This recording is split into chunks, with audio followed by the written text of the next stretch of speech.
question is, will I get to my Japanese practice today? Possibly not. Maybe I should do that down here in this bottom window at the same time. Rather than channeling this one, I can put... Yeah, but I don't want to hear it, because we actually want to be hearing the Senate thing, don't we? Because that's what we're here for. Oops, bye. That's better. I'm such a pro at this.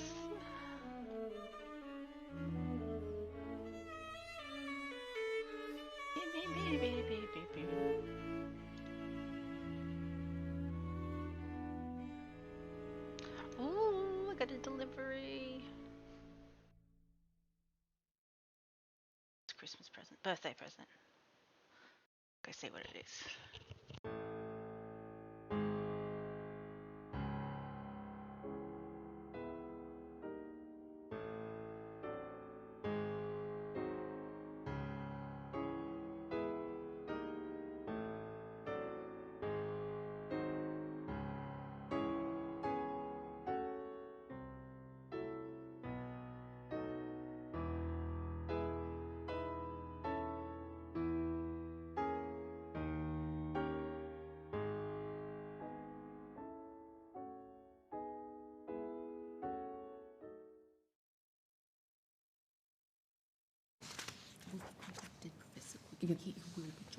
Okay, great. So I now welcome Professor John Altman via video conference. Professor John Quiggin is going to be joining us shortly, I understand, and Associate Professor Elise Klein, who's here in person. Thank you for joining, for appearing before the committee today. As well as myself here in person in Canberra, we've got Senator Slade Brockman on video conference, and we've got Senators Louise Pratt and Tammy Tyrrell who are joining us via teleconference. So, for the Hansard record, if you could each all state your full names and the capacity in which you appear today. So, starting with Associate Professor Klein. Elise Klein in private capacity. Thank you, Associate Professor Klein. Yes, Professor Altman. John Charles Altman, appearing in a private capacity. Thank you. And I don't think we've got Professor Quiggin yet. No, we'll wait for Professor Quiggin to join us. So I now invite each of you to make an opening statement, and then we will ask you some questions. So perhaps Associate Professor Klein to begin with. Thanks for the opportunity to speak today. I want to acknowledge the stolen and unceded lands in which we meet and acknowledge elders past, present and emerging. My submission outlines what I'm calling policy-induced poverty. By this I mean that a lot of poverty in this country comes from policy by design, policy that induces poverty. We have a situation where the social security system, once set up to stop people falling through the cracks, has now been restructured to further entrench poverty. Two particular features are important to note: the low base rate of payment, which contributes to material deprivation, and the use of mutual obligations and conditionalities that stigmatise and disempower and can lead to the withholding of income. Together, they produce hostile conditions that is said to propel people into employment. However, this logic of deterrence completely overlooks either that people cannot work in that they have a disability or illness, or that there are not enough jobs, particularly in remote regions of the country, or people receiving payments are already working, undertaking the critical work of unpaid care, which is essential for the economy and society. According to ACOS, of the people receiving unemployed payments, 40% have a disability, 47% are 45 years and older, 20% are from culturally and linguistic diverse backgrounds, 10% are First Nations people, and 13% are raising a child alone. We see from these numbers a very real ableist, racist and the gendered impacts of government's policy approach and those it subjects to poverty. Critically, instead of understanding the important care obligations people have or the very real situations that stop people from working, people are subjected to payments well below the poverty line and often mutual obligations such as Parents Next, CDP and its replacement, and Workforce Australia. There is a very strong evidence base that shows that this punishment model does not get people into work and actually reduces people's ability to work. What is also deplorable is that children are also punished through these policies, and it is hard to think of anything else that this policy-induced poverty could be anything but state violence against our nation's children.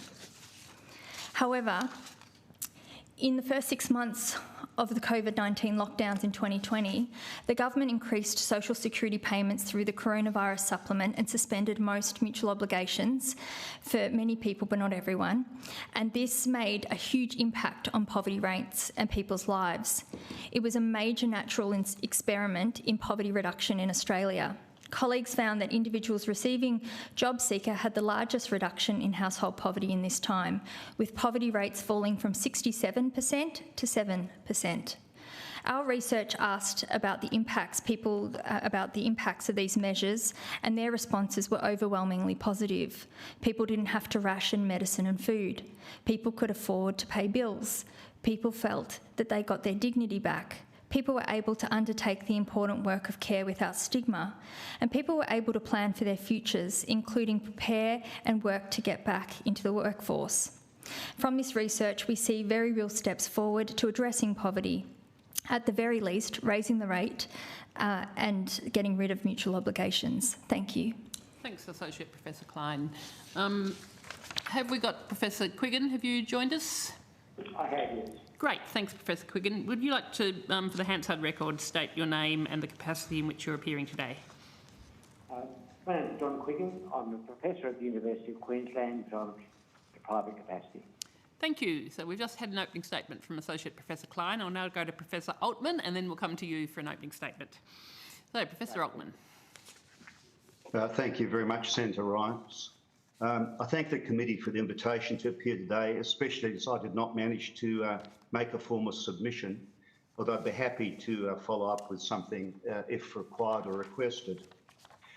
Most of my research focuses on the socioeconomic situation of First Nations people living in remote and very remote Australia, an estimated 150,000 people, according to the latest 2021 census, living in a massive jurisdiction with at least 60% held under some form of native title. A part of my focus on these people and region is based on social justice considerations. This is the place where First Nations people as a group are the poorest in Australia. More than 50% live in households below the poverty line. The causes of this level of poverty are systemic, structural, intergenerational, and most appallingly, despite the national focus on closing the gap, they are increasing. The explanation for this situation is straightforward. Using 2021 census information, it is estimated that less than 3 in 10 Indigenous adults in very remote Australia are employed, compared to 86% of non-Indigenous adults, a disparity approaching 60%. Not an employment gap, but a chasm. Unemployment results in government dependence and government support. This guarantees living in deep poverty. The high rate of poverty is exacerbated by the likelihood that most of the unemployed will be under the Community Development Program regime that will see many breached and penalised, despite the incoming government's commitment to abolish the scheme. Income-reducing penalties continue today, although I note that recent data on breaching is unavailable to the public. In remote communities, people live in places where basic foods are more expensive, an estimated 39% higher, and so experience extraordinary food insecurity and periodic hunger. Housing costs are increasing, and there's energy insecurity, even for those who prepay for power, as most living in overcrowded public housing must in a rapidly heating climate. The unsurprising and shocking results are high levels of social dysfunction, higher incidence of preventable diseases, higher levels of suffering, and premature death. Australia is failing to meet its Sustainable Development Goals, commitments to end poverty and to ensure freedom from hunger by 2030. It is not just emissions reduction targets that the country must meet in what is fast becoming the near term. The immediate palliative solution to this situation is for the government to provide people more income support. As Elise said, the payment of the full COVID supplement for about 5 months in 2020 provided evidence of unexpected benefit. But we need to do a lot more to address this dire situation systematically and structurally. First and foremost, we need to recognise that as Australian citizens, First Nations people in remote Australia have been and continue to be neglected on any objective needs-based assessment. And then we need to recognise that their circumstances are fundamentally different. I've said this to quite a few inquiries over the years, but I'm happy to repeat myself in the hope that things will improve. The nation needs a sensible remote work and livelihood policy for remote Indigenous Australia. A policy that ensures a stable economic floor to alleviate poverty, that avoids the myth that the private sector will deliver sufficient employment, that supports those who are unable to work mainly for health reasons, and that ensures a flexible response to social fluidity. The humane government that Prime Minister Anthony Albanese purports to lead should not allow Indigenous people to be financially penalised for not being enthusiastic job seekers in areas where there are no jobs. The government should stop any forms of penalty. First Nations people should not be punished for living remotely on or near their ancestral country. A new remote Indigenous economic development policy is urgently needed to deliver publicly funded and locally determined forms of work alongside the expansion of successful programs already providing employment, in caring for country and biodiversity, abating and sequestering carbon emissions, caring for people, and caring for culture. As the government focuses on constitutional reform and ponders how to grapple with deep social problems in towns like Alice, it should not overlook the current escalation of poverty that is occurring right now under its watch, under its policies. Thank you. Thanks very much, Professor Altman. Professor Quiggin. Thank you. I thank the committee for inviting me to speak. I haven't unfortunately had time to prepare a submission, and I want to make only 2 points. One, very brief, which is that research around the world, both in terms of policy within developed countries and policy, has reached the simple conclusion that the best way to help poor people is to give them money. I think this has been established in a wide variety of settings that attempts at conditioning aid of all kinds are almost always counterproductive. And so I think this is critical if we're going to think about the reason people are poor in Australia is primarily because income support is inadequate. The second point I want to make carries on from thinking about the very dramatic temporary expansion considered by previous witnesses, looking at the more modest but permanent increase in job seeker benefit, the first real increase in, I think, 30 years, which occurred just after the withdrawal of the much more generous increase in benefits during the lockdown phase. This really provides an important natural experiment because to the extent there's any justification for holding job seeker benefits below other benefits and below the poverty line, it's the claim that this would in some way act as a disincentive to work. So we've seen this real increase in benefits occurring at a time when most wages have been real or falling, either constant or falling in real terms, which means benefits have increased relative to wages. At the same time, we have had a situation of very strong labour market demand. So a few rebates and incentives would suggest that we should be running into labour shortages arising from the fact that people are unwilling to work. And so we should see a kind of stagflation situation with a combination of high inflation and high unemployment. What we're seeing on the contrary is that unemployment has fallen to historically low levels, participation is high, and the number of people receiving job seeker benefits relative to the population has fallen. So this very strongly supports the view that the reason people are unemployed is because there aren't enough jobs. If we have sufficiently strong labour demand, providing unemployed people with a benefit sufficient to lift them out of poverty will not prevent the mobilisation of labour when there is sufficient demand. Thank you. Thanks very much, Professor Quiggin. Look, I might start asking all of you where you've just finished off, Professor Quiggin, in terms of the argument that increasing income support is a disincentive to work, and Associate Professor Klein, you mentioned that in your opening statement and in your submission, and just any further evidence that you're able to provide on that as an issue. So perhaps starting with Associate Professor Klein.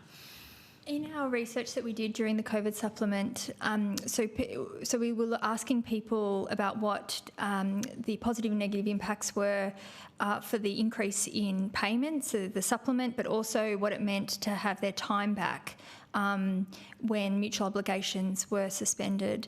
And people talked to both of those experiences, if they had both. And having the extra money provided people with... they talked a lot about having resourcing to be able to get their bike fixed, or to buy new clothes, to think about, and then in terms of engaging into the labour market. But people also talked about time in terms of not being hounded by the mutual obligations regime, to be able to have time to think about how they want to engage, what kinds of engagement they could make, what they wanted their future to look like.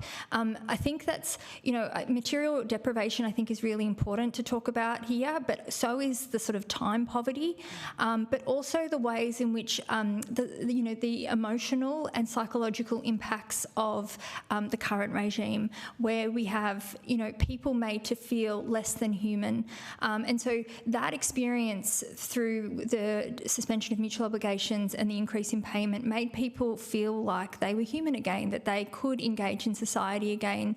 And that was, I think, really, really important. So the kinds of responses people were talking about were to do with, being able to plan now, being able to think about how they could engage. So it absolutely, there was no, it was not a disincentive. People were not talking about, moving away. People were talking about moving to the labour market if they could.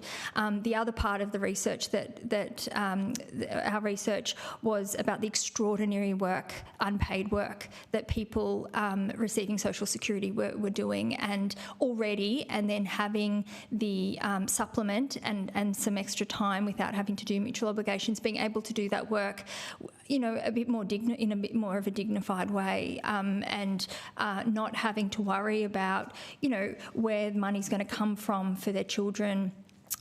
For getting tuition for their children, or presents for their children, or food for their children, or paying the rent, or et cetera, so I think that's the other important part of what that did, was if people were already doing unpaid work, it took the pressure off a bit of that important work that they were already doing.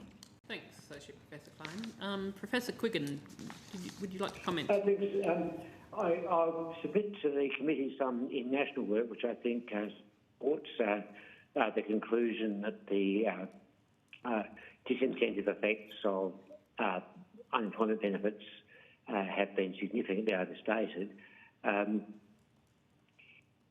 think this is part of a general reckoning within the economics profession against the sort of folk wisdom that minimum wage, both minimum wages and unemployment benefits were bad for employment. I think, as it turned out, much of that was based on faith rather than actual evidence. I think Associate Professor Klein has mentioned mutual obligations, and I just want to maybe take that back to my previous point that many of these mutual obligation programs are actually costly to run. The resources going into them would be better placed providing direct cash assistance to job seekers. Thank you.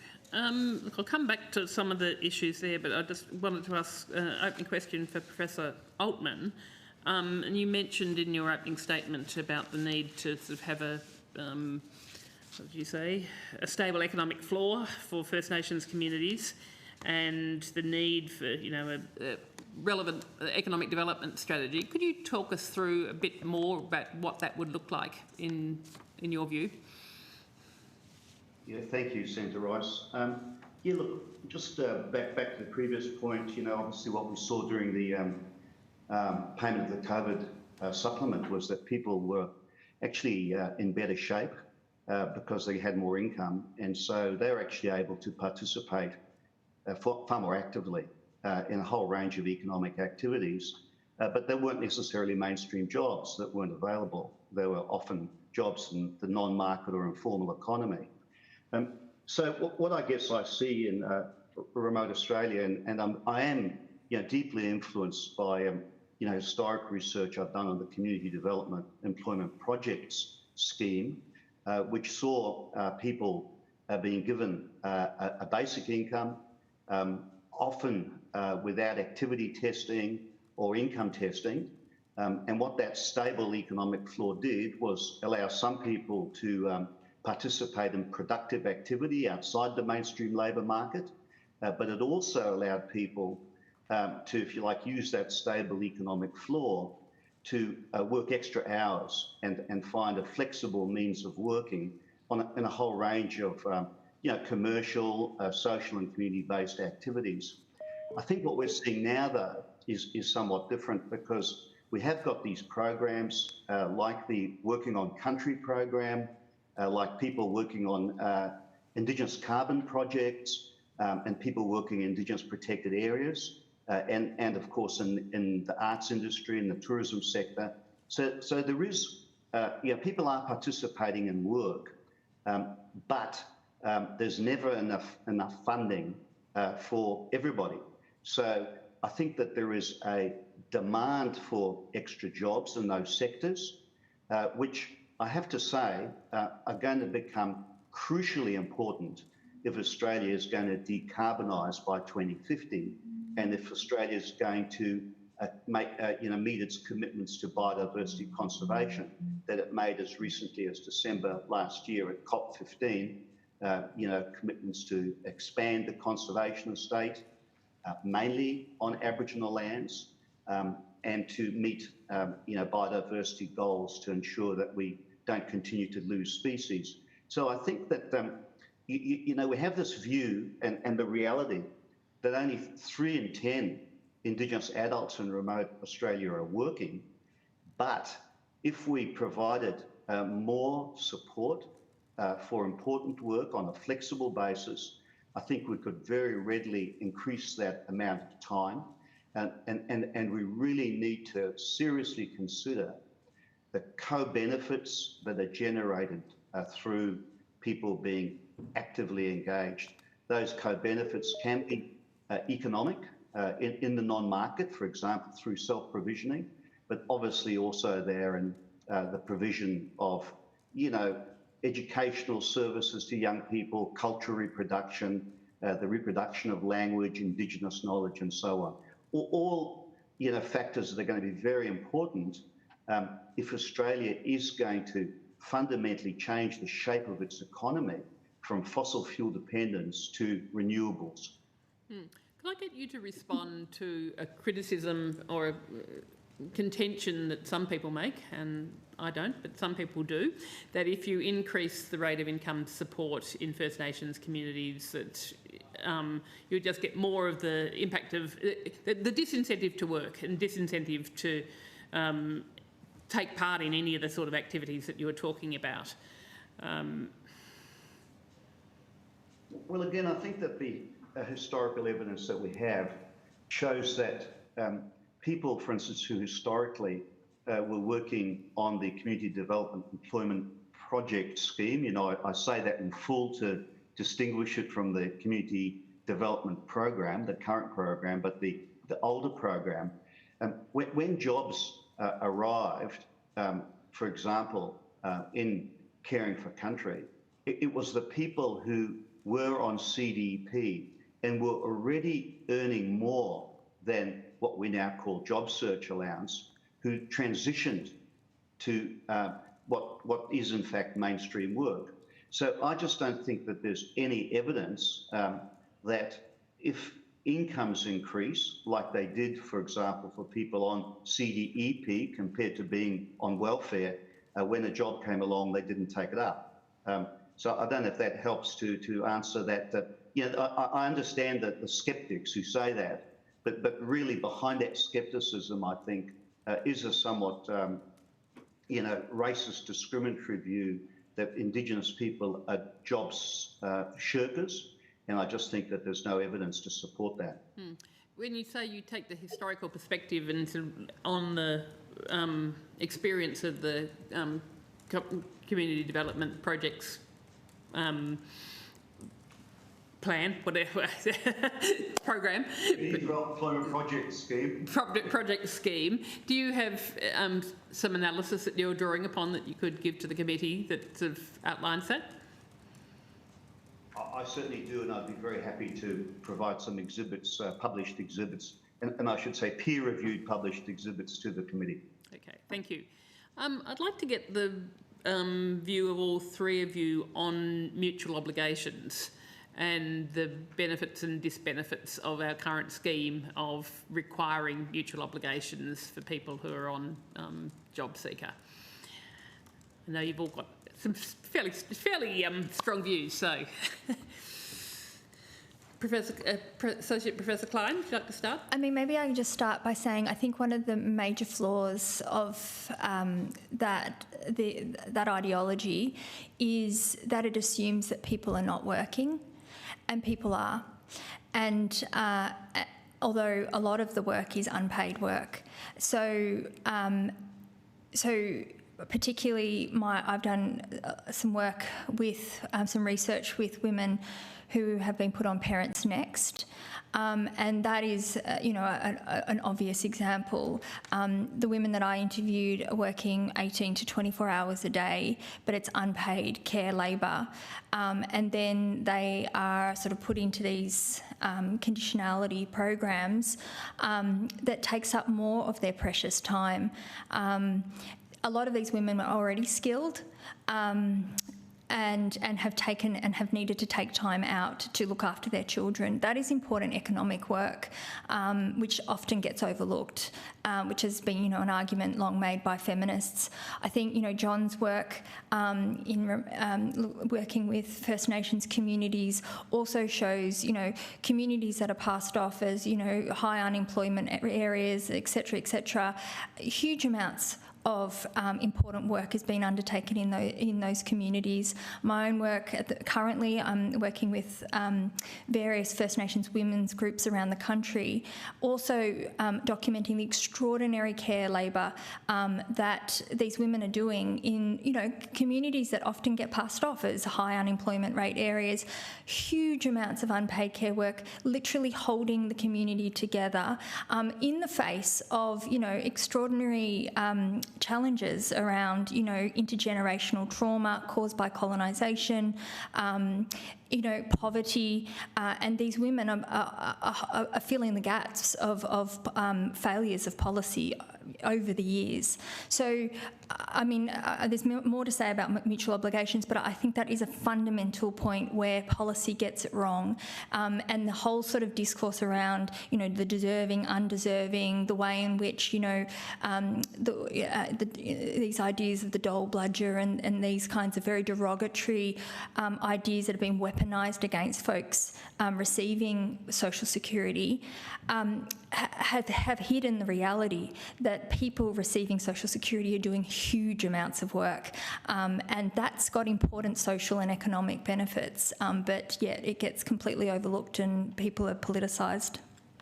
Thanks, Associate Professor Klein. Professor Altman?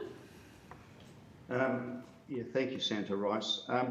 Look, under the Community Development Program introduced in 2015, you had a particular form of mutual obligation requiring Indigenous people to work 5 hours a day, 5 days a week, 46 weeks in the year.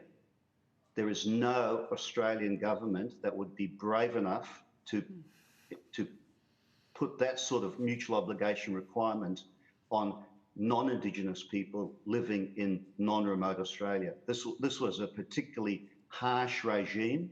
It was about disciplining people and punishing them if they did not meet these draconian work requirements, training requirements, or turning up for what people increasingly termed bullshit work because the mainstream jobs weren't available.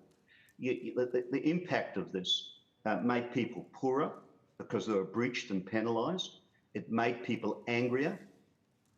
And there is certainly anecdotal and statistical evidence that young people increasingly left the social security system because of the mutual obligation requirements that they were facing.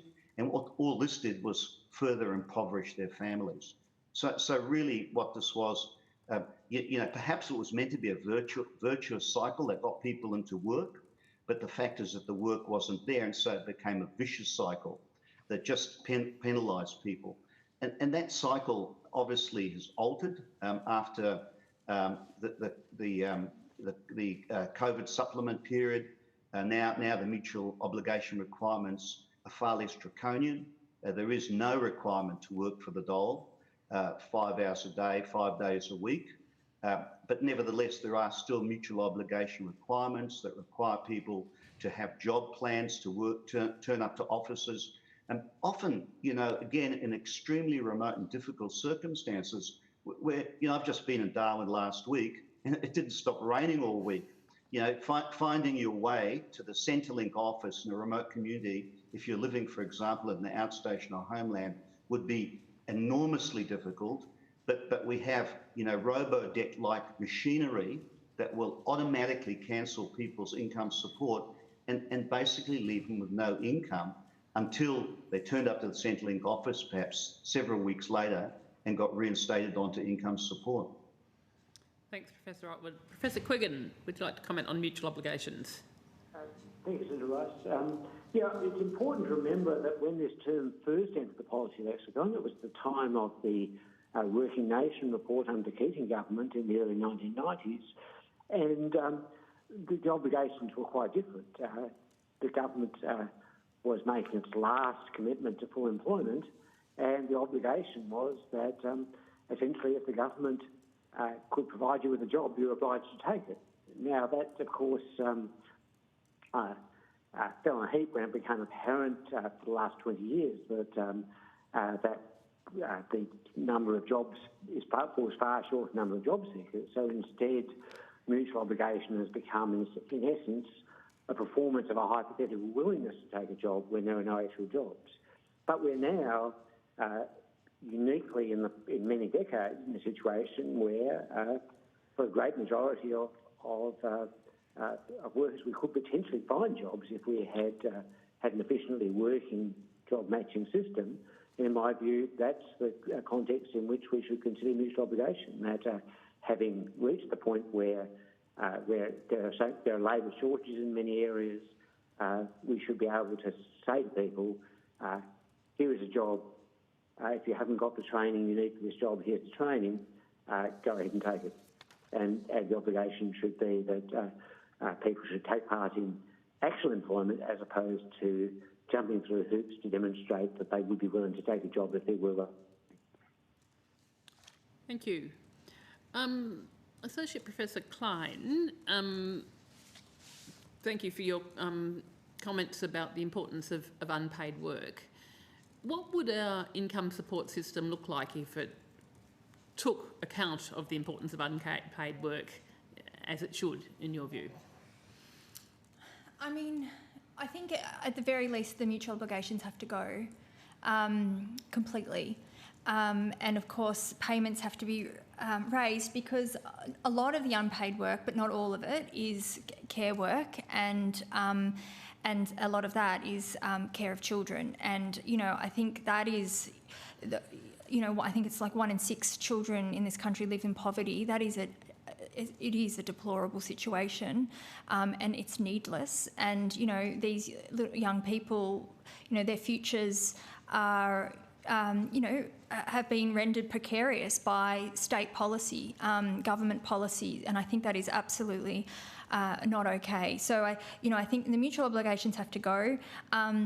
The payments have to be increased substantially because a lot of the people who are relying on them do have, caring responsibilities. And I think there needs to be some sort of work around redefining what work is. And I think, there's been a long history. The social security system has been called the workers' welfare state, and there's a history in the way in which deserving and undeserving has been discussed in terms of people's proximity to paid employment. I think we need to really look at ways to unpick that, and that's something that myself and John Quiggin on the call, with our livable income guarantee proposal, have tried to do in the proposal that we put forward, was to try and sort of socialise, ways in which we can socialise broadening the idea of what work is towards contribution, not just paid employment, because there's so many people that have been excluded and passed off as unproductive when that is not the case at all. So I think that point is an important one. Could you talk more about the livable income guarantee and the impact that would have on poverty in Australia? I mean, John, it was something that myself, John Quiggin and Tim Dunlop, Troy Henderson and others contributed to.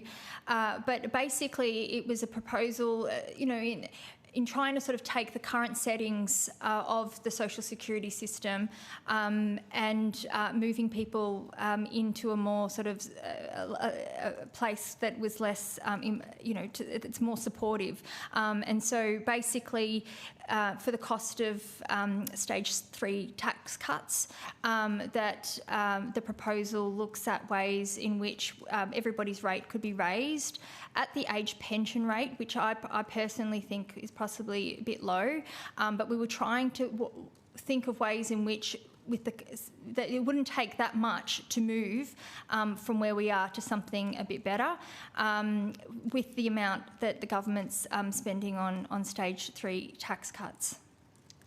Thank you. Professor Quiggin, would you like to expand add anything with regards to your livable income guarantee proposal? I think Elisa's given a good summary. I think this is situated in the context of debates over ideas like universal basic income and so forth. And I think the distinctive feature of our proposal is that rather than seeking a radical transformation of the structure of the system, we've proposed something that can be built out of where we're starting now by reducing conditionality, increasing benefits, at least the poverty line, ideally returning to the pre-1990 situation where we didn't have discrimination against job seekers, and as Lisa said, redefining and expanding the notion of work, so that again we're looking at mutual obligation as something where people make a proper contribution to the community rather than, as we actually have it, essentially a system of theatrical conditionality whose only purpose really is to push people off benefits. Thank you.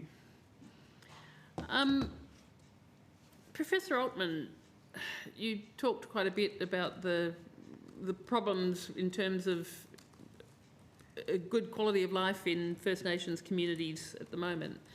How can you just sort of summarise it, expand a bit more on how you think poverty and people being trapped in poverty impacts First Nations communities, and perhaps talk about what it would look like on the ground if we had people having adequate income? Well, again, Senator Rice, historically, I have seen programs work very effectively, particularly the Community Development Employment Project Scheme.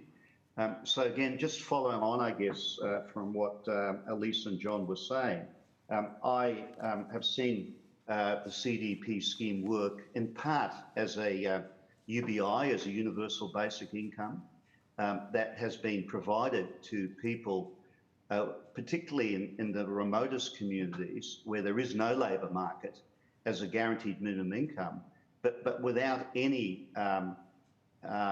taper,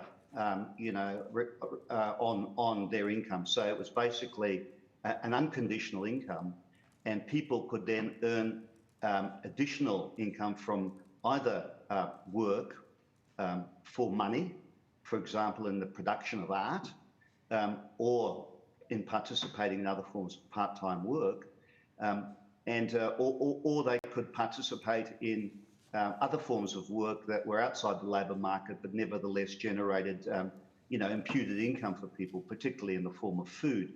So what you saw with those sorts of programs, I think, was just communities that were more robust, that people were healthier.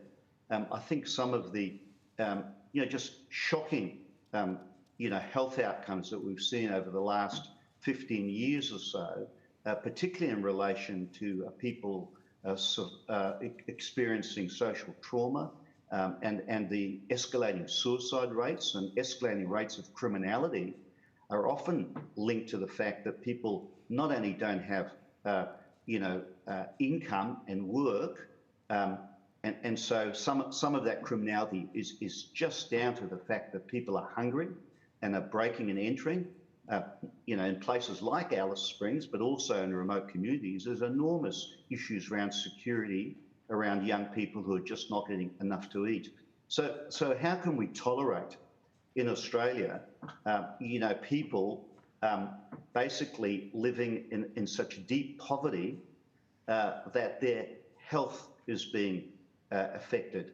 We're seeing extraordinary levels of kidney disease, from people having very poor diets associated with poor incomes. We're seeing extraordinary levels of rheumatic heart disease and other preventable diseases that, again, all the epidemiologists are telling us and health experts are telling us are often associated with poverty. So poverty alleviation would make an extraordinary difference to remote Indigenous communities. Poverty alleviation might see a slowing of some of the migration we're seeing from remote communities into larger urban centres, where people actually, part of the motivation for migrating is that, as I've said in my opening statement, is linked to the fact that you get better food security and cheaper food in larger townships than you're getting in the remote communities. And some of those very positive, productive activities that people are fundamentally proud of would continue in those places. So last week, I was in the North Australian Savannah Burning Forum, where we had, Indigenous carbon projects from across the top end of Australia tell us about the activities they're undertaking to abate and sequester carbon. And it's not just the pride that those rangers had in the work that they do, which is in the national and global interest, but also that they were actually being paid for that work, in part as rangers, but also in part from earning income from the sale of Australian carbon credit units.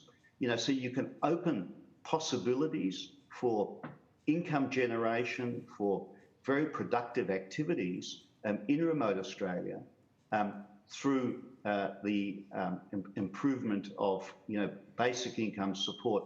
I don't have a figure on that, except I know that when people were undertaking work for the dole, they were expected to work for about 25 hours a week at about $10 an hour, which I referred to in something I wrote as modern day slavery. So at the very least, if there is an expectation that people work 20 or 25 hours a week, it should be at the minimum award rate, which would immediately double what they were receiving under the CDP, the Community Development Program. Thank you. And could I, and thank you for your outline of the positive changes that could occur. I want to go to the current situation, which you've alluded to, of the increasing numbers of First Nations peoples who are completely outside the income support system.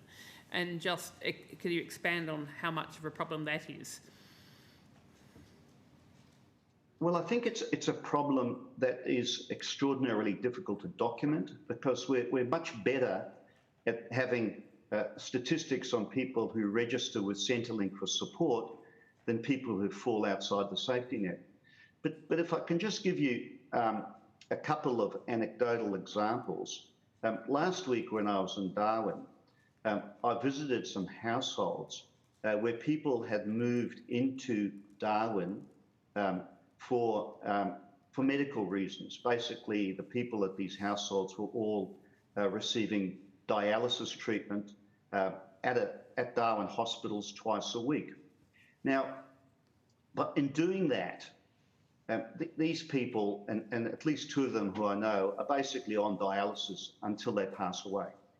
And part of what happens in terms of Indigenous relationality and the importance of kin is that they attract family to support them from the hinterland. And with that family come kids and youth who are part of the kinship group. When I talk to some of these kids and youth and I ask them what they were doing, for example, were they going to school? The answer was no. And were they getting social security benefits? And the answer was no. So there is this floating population, if you like, that's highly mobile, that moves sometimes between the hinterland and urban centres, but sometimes also gets stuck in urban centres that I think is just completely outside the welfare social safety net. And I think, again, what that does in a way that's not really recognised is just further entrench and deepen poverty. And when I was with these people, I went shopping with them and I saw the sort of food that they were buying, which was basically bread, flour, sugar, and 2-minute noodles. That was their diet. That was their diet. So the impacts of this poverty on people's health, including young people, just cannot be underestimated. It is extraordinary. And if there was a guaranteed livable income for those people, how would you see that working, say, for those kids and the young people who currently aren't in school, aren't in work, in terms of engaging them in productive, satisfying activity?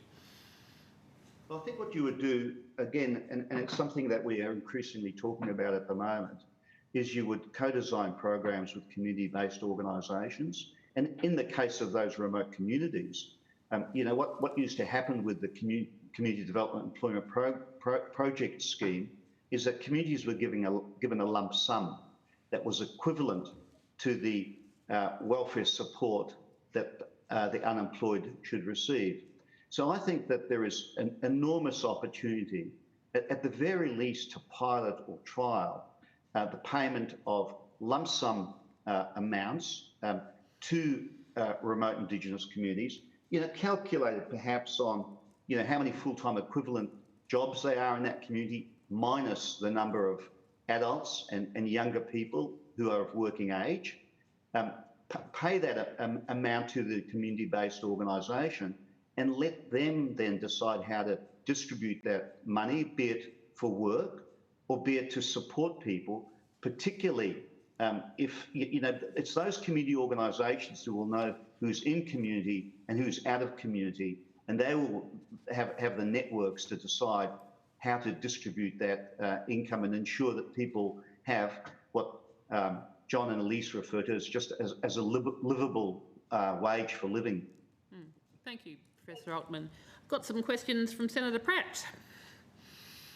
Thank you, Chair. I wanted to ask, in the context of people finding it difficult people coming off social security payments and disappearing, what you would think of a system whereby people aren't automatically chucked off after they've been earning and they stay inside the system rather than coming automatically out once they have reached a certain period in the workforce. So just the benefit that would give to people being less insecure about taking a job and then falling and needing to, I guess, leave that job if, for example, sharing responsibilities or other things come back into the fore of their lives again.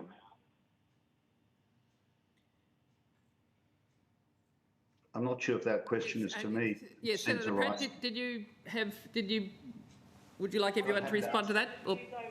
Overall, I know that issue plays out in different contexts, depending where in the country and what the socio-economic circumstances are, if you're in a remote community or not. Okay. The issue plays out in different ways in terms of the difficulty of reapplying, etc. Let's start with Professor Altman and then the others can comment if they wish to. Yeah, I think that in my opening statement I made a reference to flexible response to social fluidity. And I think that in remote Australia we just have to come to terms with the fact that people move both physically and in and out of work. And I think the point that's raised is a very important one. And again, some of the ranger projects that I see operating very effectively, provide opportunity for people to work casually, people to work part-time, or people to work full-time. So they're very flexible in the way that they employ people. But certainly that question is very important in terms of people having flexibility to move in and out of income support. And I think that is a really important possibility. Again, if we're moving towards an income support system that is not necessarily punitive, but supportive, and is not income tested, it would actually provide opportunity for people to move out of work, often when they have very good reasons like funeral obligations, ceremonial obligations, or caring for unwell kin. And then, they don't get stuck in the social security system. Again, you have a flexibility where, again, they can move back into their casual part-time or full-time work without any fear of retribution from Centrelink. Professor Klein. I mean, the only thing I just want to add is just my opening statement around the deterrence principle and the hostile conditions to which the current system is. So it makes it really hard for people to move, just from, the bureaucratic processes to apply, to be eligible, the hurdles, the accounting, the personal accounting that you have to do, to the time it takes to call up, to be put on hold. I mean, there's just so much that makes it so hard to move. But that's, I mean, I would argue that it's by design, that the system is, set up on the principles of deterrent, of least eligibility, so that only the most, impoverished, rely on the system. I think that has to change, and for the reasons that you outline around the flexibility, but also just, for human rights. Thanks, Associate Professor Klein. Professor Quiggin? I don't think I have anything to add to those responses. Great, thank you.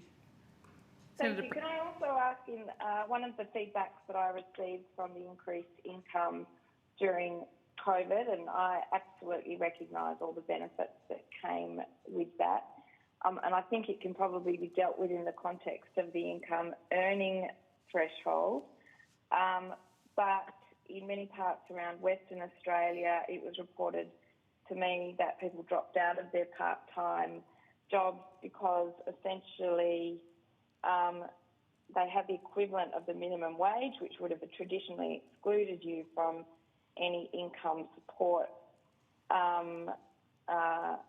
just by virtue of the social security payment at the time. And I'm just trying to unpack. So I think it's about $1,400 a fortnight, the minimum wage at the time, which has increased, which clearly created difficulties in terms of people's incentives to work, where people have been participating part-time to top them,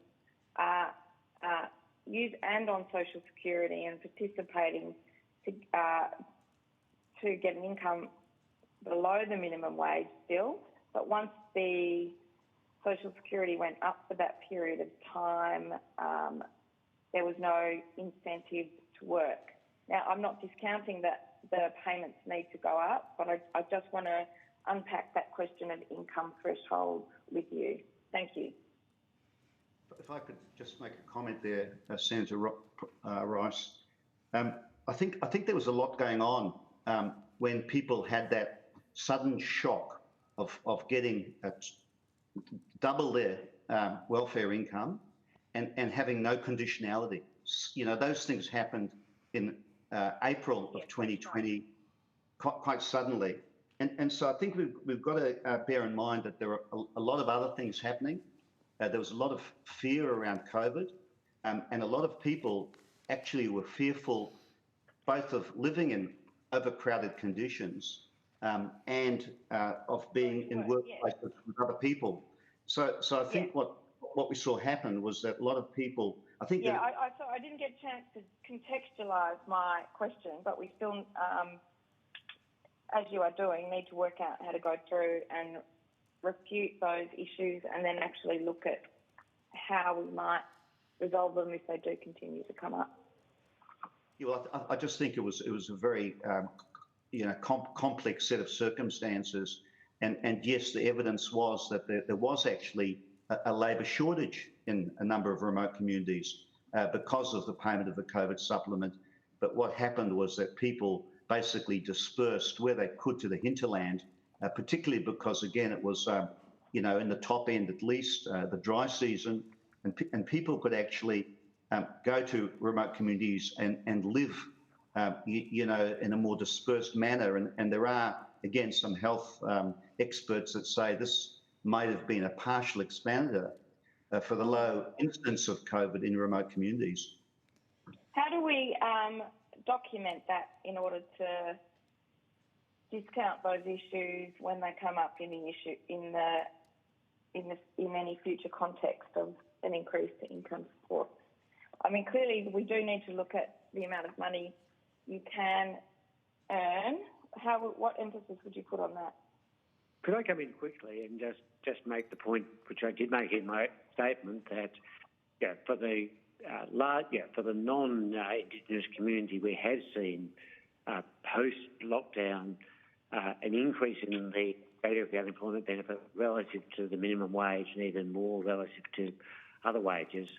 And we haven't seen in aggregate any of the effects we'd be worried about. We've seen unemployment stay low, beneficiary numbers decline, at least until unemployment started rising again. In general, very positive effects. And I think Jeff Borland's work looked at that it didn't the first 6 months also wasn't a disincentive to work. So, yeah, I think there's research out there.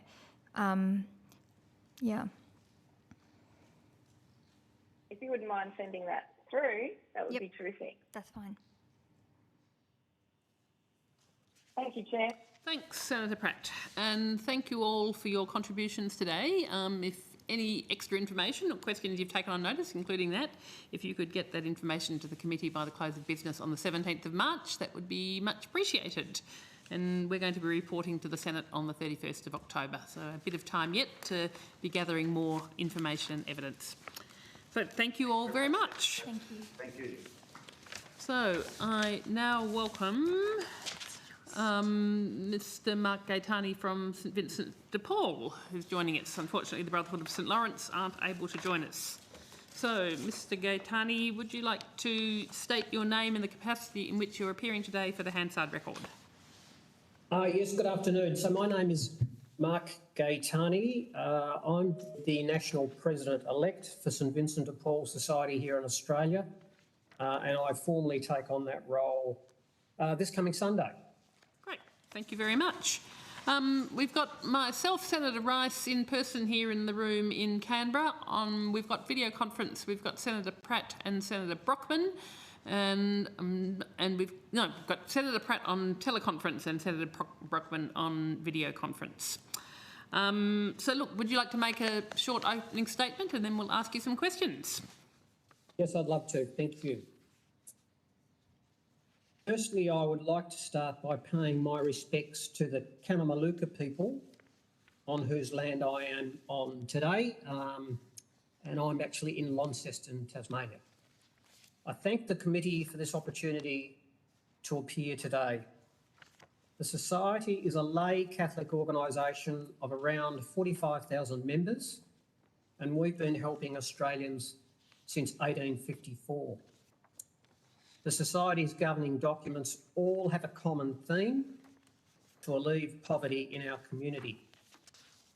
Much has been achieved in Australia over the last 170 years. We have universal education, health and income support systems. These systems and the assistance they deliver, if they weren't here when the Society first started in Australia. But if these universal systems are working well, our help would no longer be required. Yet we are currently facing increased demand in the Society almost month by month. And unfortunately, pockets of entrenched disadvantage remain and have not changed for many years and in many regions across generations. The poverty line, based on 50% of median household income, ranges from $489 per week for a single person to $1,027 per week for a couple with 2 children.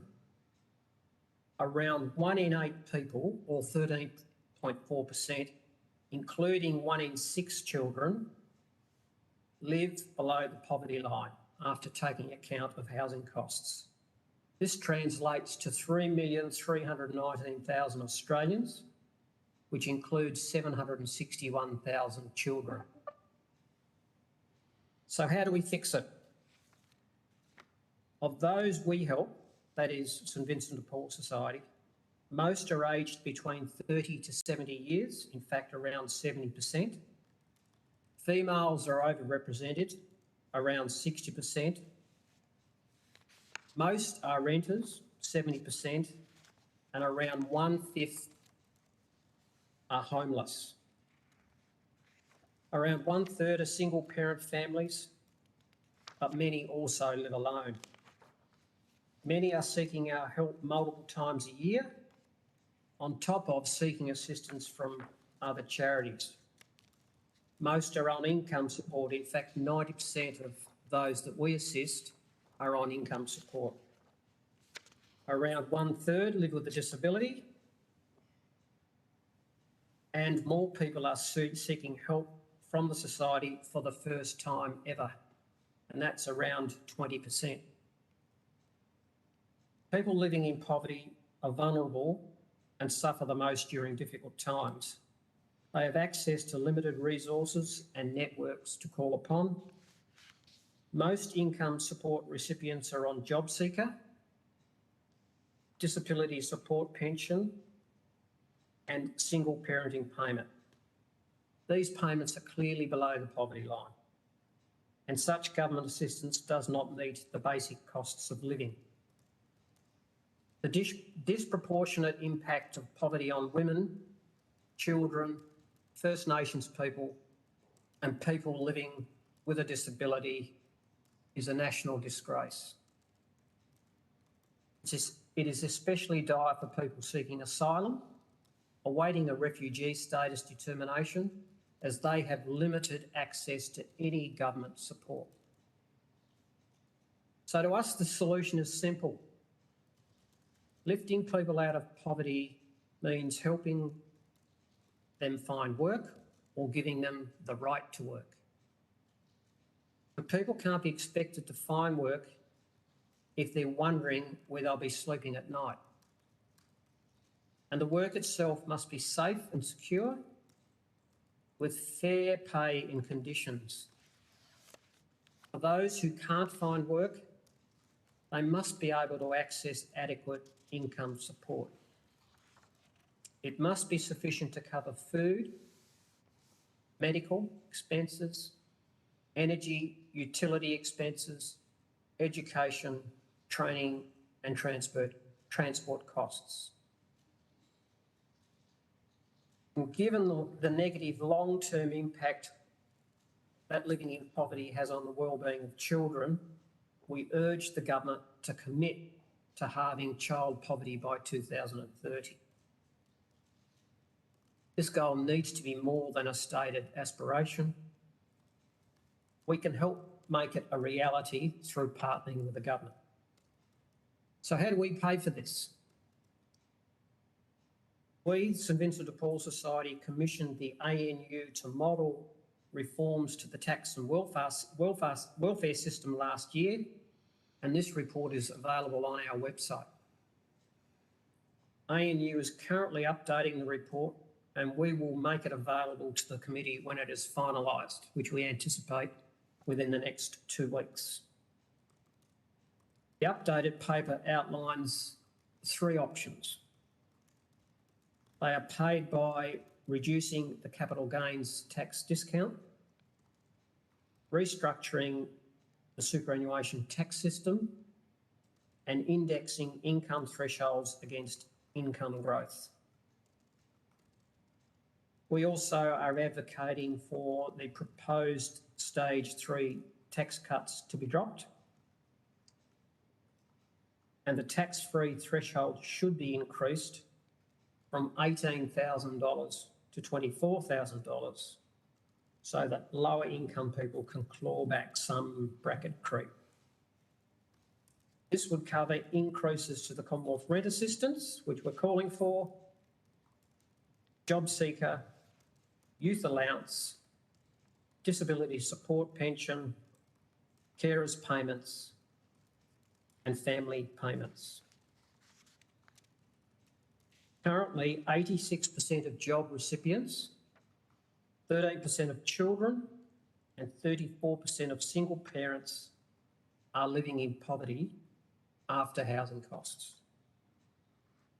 If we increase tax revenue by $20 billion, almost 1/3 of people on Job Seeker, half of all children, and half of single parents would be lifted out of poverty.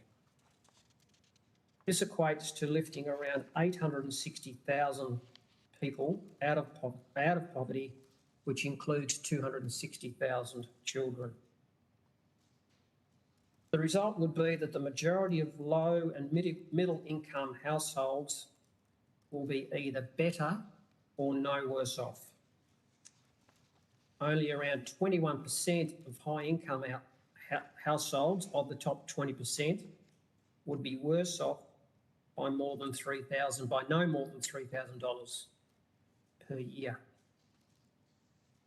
That concludes my opening statement.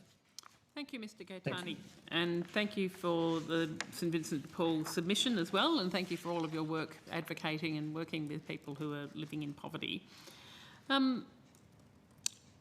Your submission highlights, as you've mentioned in your statement, of the need for a target to reduce child poverty, and I'm wondering what mechanism you think is the best one to achieve that.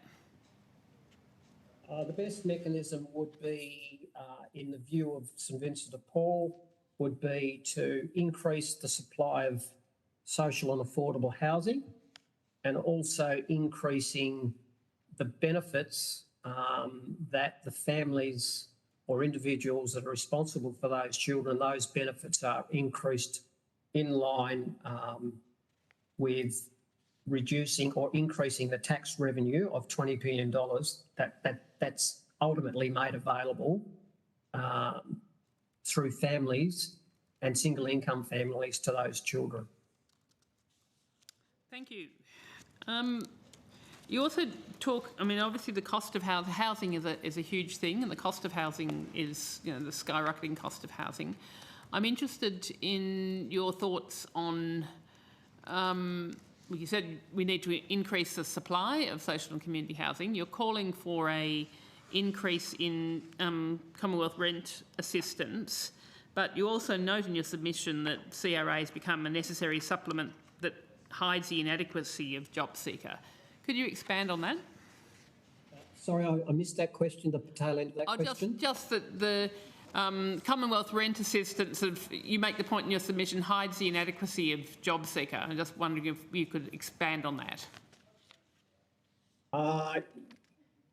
Yes, sorry, I'm finding that question a little bit confusing. I'm thinking about we had evidence this morning from other organisations that were calling for an increase in Commonwealth rent assistance, who said that the first priority needs to be raising income support.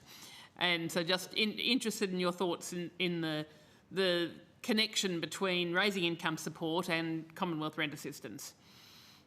Well, they are both related to alleviating the stresses of high rentals that families and single income families with children are currently facing. So we're calling for an increase in Commonwealth rent assistance also, and we're also advocating for an increase in parenting payments and job seeker payments to alleviate the increasing costs and effectively for people being able to afford to rent a social property, a social home.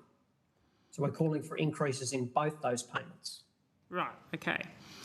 And you talk about sort of the long-term unemployed and what needs to change. One of your recommendations is improved case management and employment support services must be prioritised. Could you expand on what you would like to see happen there? Look, could I take that question on notice, please? Yes. Okay.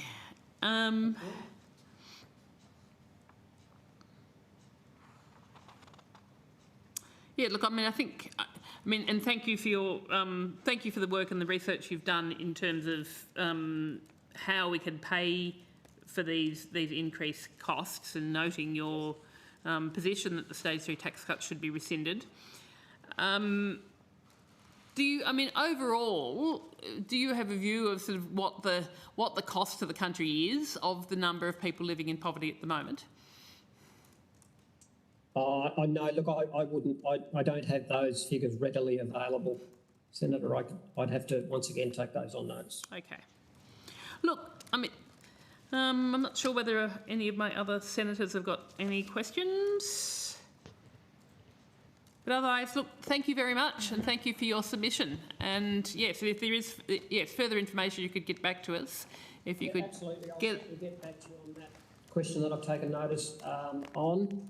And likewise, I suspect that the ANU report that we're currently having completed would respond and answer that final question that you asked me. So great.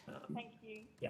Thank you. So if you could, yes, get that response to your questions on notice by the 17th of March, and we're going to be reporting to the Senate on the 31st of October. Thank you. No problem. Thank you very much. Thank you very much. So thank you. The committee will now suspend and come back at 5:15.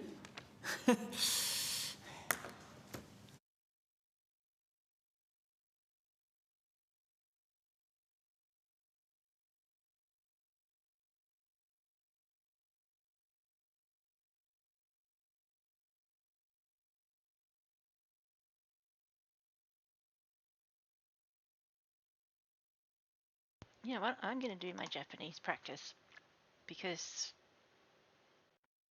yeah, I'm going to do my Japanese practice. I'm going to do my Japanese practice till 5:15 when hours unemployment are back.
Alright.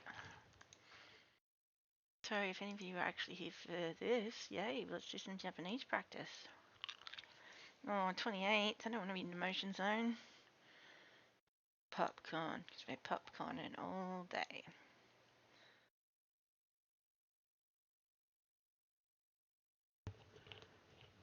Sagashimasu. 探します。探す、 Sagasu. 探す。何をお探しですか？ Nani o sagashi desu ka? Nani o sagashi desu ka? What? Sagashi. お探し。 What are you looking for? Nani o sagashi desu ka? What are you looking for? No, what are you looking for? 私は息子に自転車を買ってやった。息子は私は息子に自転車を買ってやった。私は息子に自転車。私は息子に自転車を買ってやった。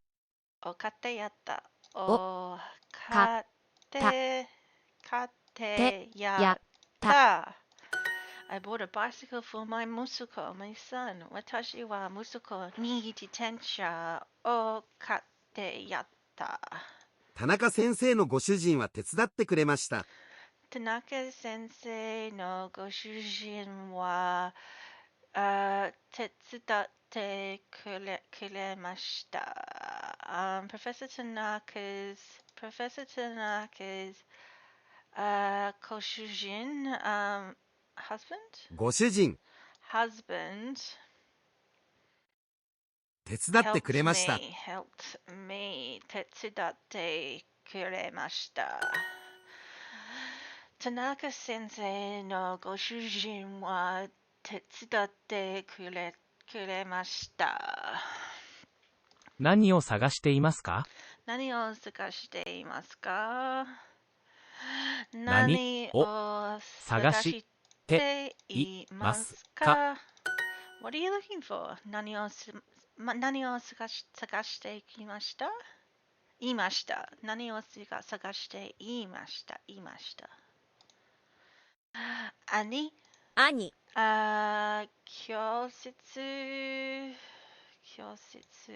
教室探す銀行をしました。友達がきれいなハガキを送ってくれました。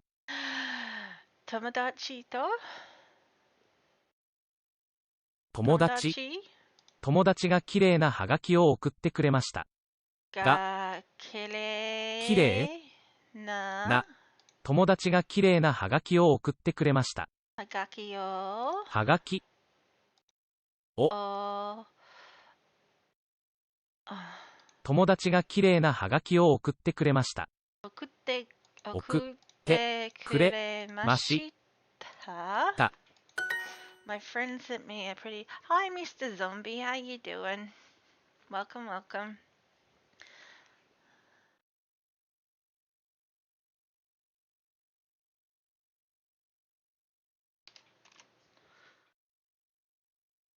宿題を手伝ってやろう。宿題を手伝ってやろう。I will help you do your homework. Hey Lily Ho Ha! Hey Lily Ho Ha! Ooh! Oh, it's an empty Coke. It's an empty can. Hey.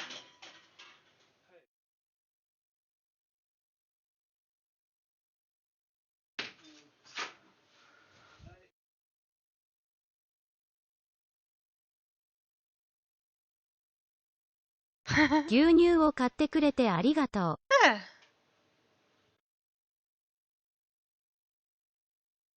Did it? I can't hear anything. Just your moans and groans. 牛乳を買ってくれてありがとう。牛乳を買ってくれて牛乳を買ってくれてありがとう。ありがとう。Thank you for buying milk for me. 牛乳を買ってくれてありがとう。先生は私の息子に日本語を教えてくれています。先生は私のThat's the way it should be. Yes, 先生は私の息子に日本語を教えてくれています。La la la la la. The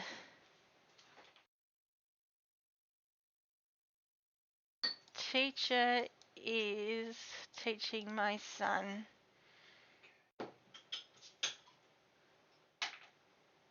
教えてくれて Japanese. He is not washing his hair. 彼は髪をwashing 洗っていません。彼は髪を洗っていません。子供に本を読んでやった。子供に本を読んでやった。子供に本を読んでやった。I read a book to the children. My wife washed the dog for me. Um,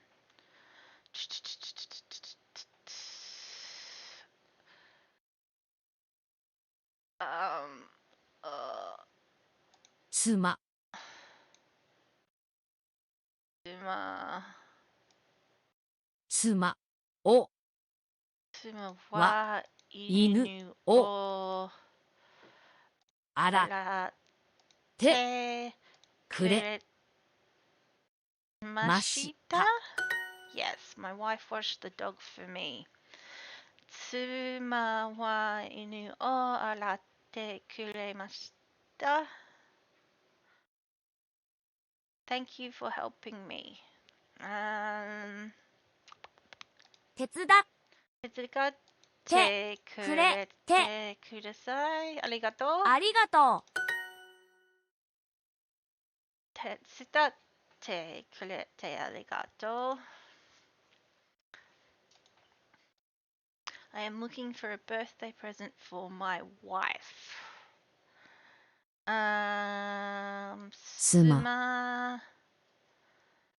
妻の誕生日のプレゼントを探しています。妻の誕生日のプレゼントを探しています。He will wash the plates for me. 彼は皿を洗ってくれます。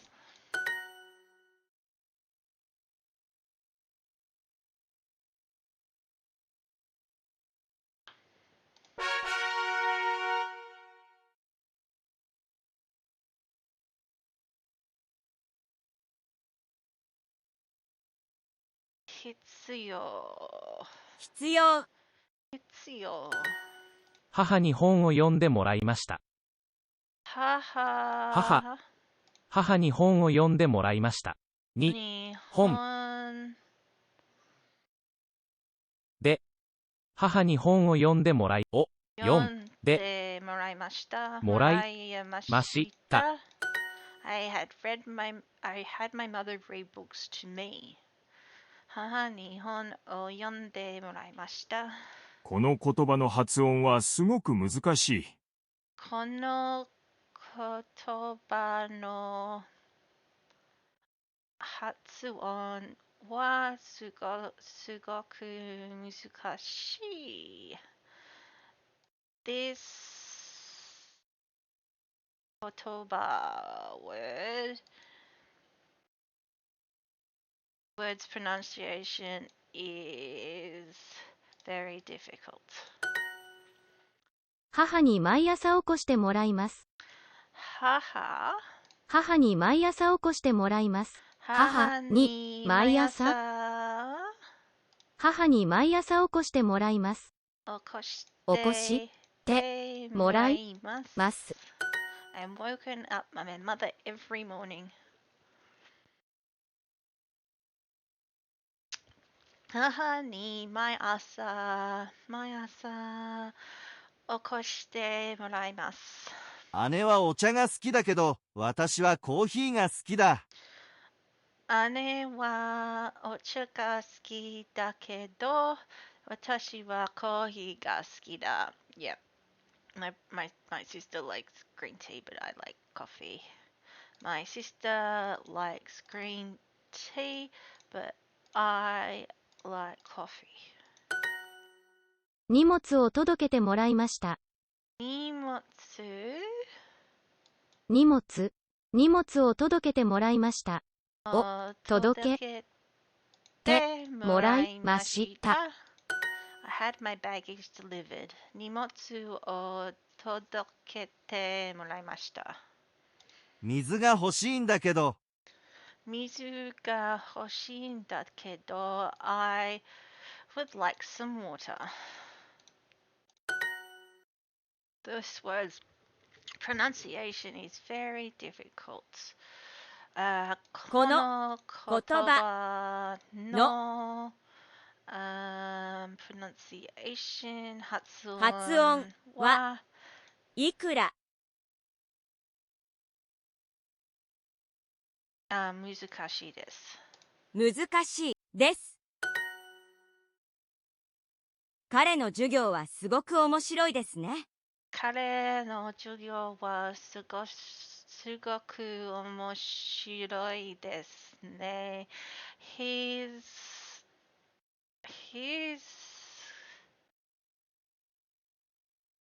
His classes are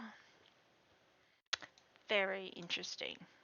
His classes are very interesting, aren't they? That's right, the ne at the end. Takyu is, what was that one again? That was table tennis. 卓球。店。Niku's meat. 肉。教科書。毎朝、父が私を起こしてくれた。毎朝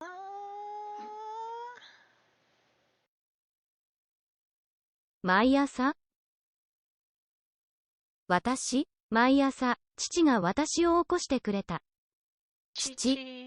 毎朝、父が私を起こしてくれた。が、私をくれ。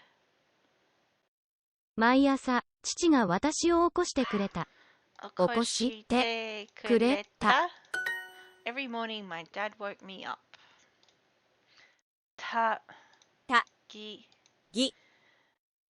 ゆうべ。発音。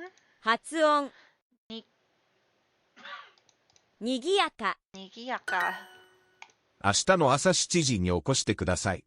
明日の朝7時に起こしてください。Tomorrow, please wake me up. Please wake me up at 7 o'clock tomorrow morning. This book is necessary for the class. この本はnecessary for the class. 必要。No. 授業に necessary 必要です。Yeah. This word's pronunciation is very difficult. この言葉の発音はすごく難しいです。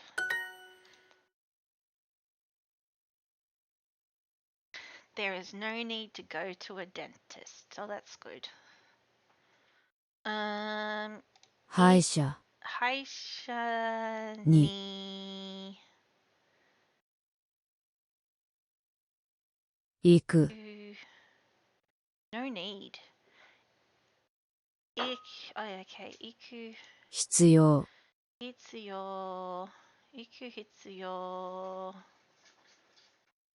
はありません。はありません。歯医者に行く必要はありません。Do you still need this? これはまだ必要まだ必要。I don't know. これはまだ必要なの。Okay, that's alright. We'll do that one again. Do you still need this? これはまだ必要なの。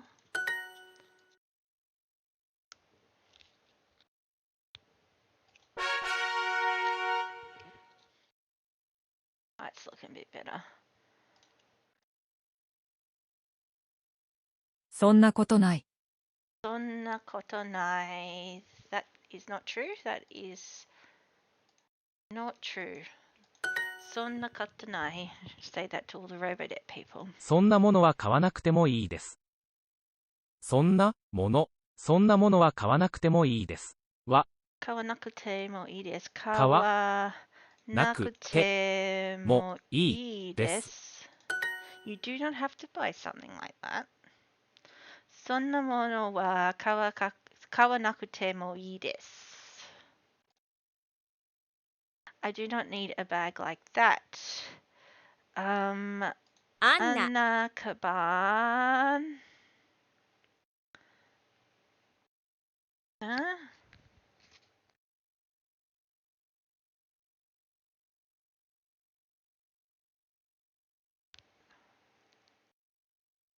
袋は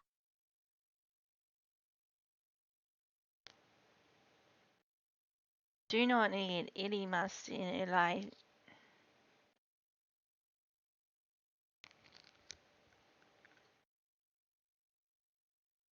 いりません。彼女に手紙を書かなくてもいいです。彼女に手紙を書かなくてもいいです。彼女に手紙を書かなくてもいいです。書かなくてもいいです。You do not need to write a letter to her. 彼女に手紙を書かなくてもいいです。今日は学校に行かなくてもいいです。今日は学校に行かなくてもいいです。You do not have to go to school 今日 today. 今週、作文を書かなくてもいいです。今週、作文を書かなくてもいいです。今週、作文を書かなくてもいいです。作文を書かなくてもいいです。This week you do not need to write an essay. 今週作文を書かなくてもいいです。書かなくてもいいです。毎日新聞を読まなくてもいいです。毎日新聞を読まなくてもいいです。You do not have to read the newspaper every day. Do not have to read the newspaper every day. 病院に行かなくてもいいです。病院に行かなくてもいいです。行かなくてもいいです。You don't need to go to the hospital. 難しい本を読まなくてもいいです。難しい本を読まなくてもいいです。難しい本を読まなくてもいいです。You do not have to read difficult books. あんな袋はいりません。あんな袋はいりません。あんな袋はいりません。あんな袋はいりません。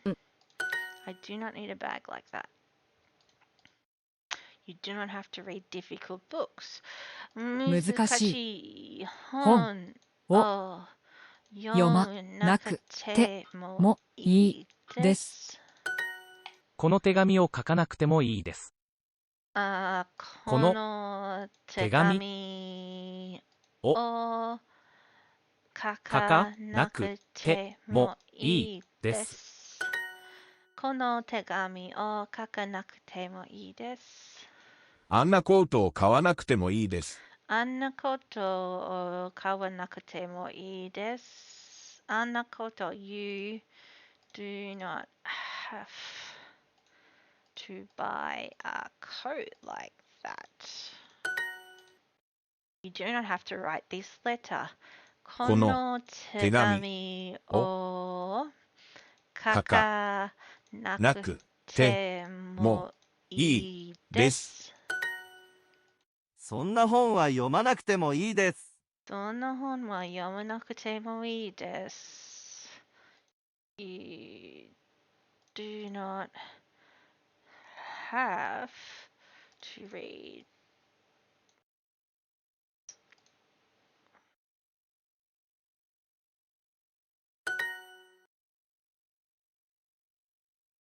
You do not need to go to the hospital. 病院に行かなくてもいいです。You don't have to buy a coat like that. あのコートを買わ書かなくてもいいです。No is 買わなくて not 書か。書か is right, 買わ is buy. Okay. あんなコートを買わなくてもいいです。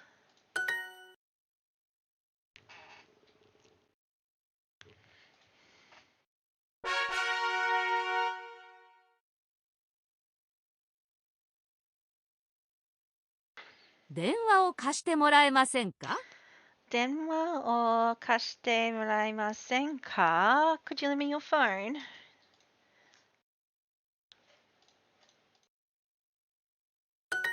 彼女は優しい人だと思いました。彼女は優しい人だと思いました。優しいwhat?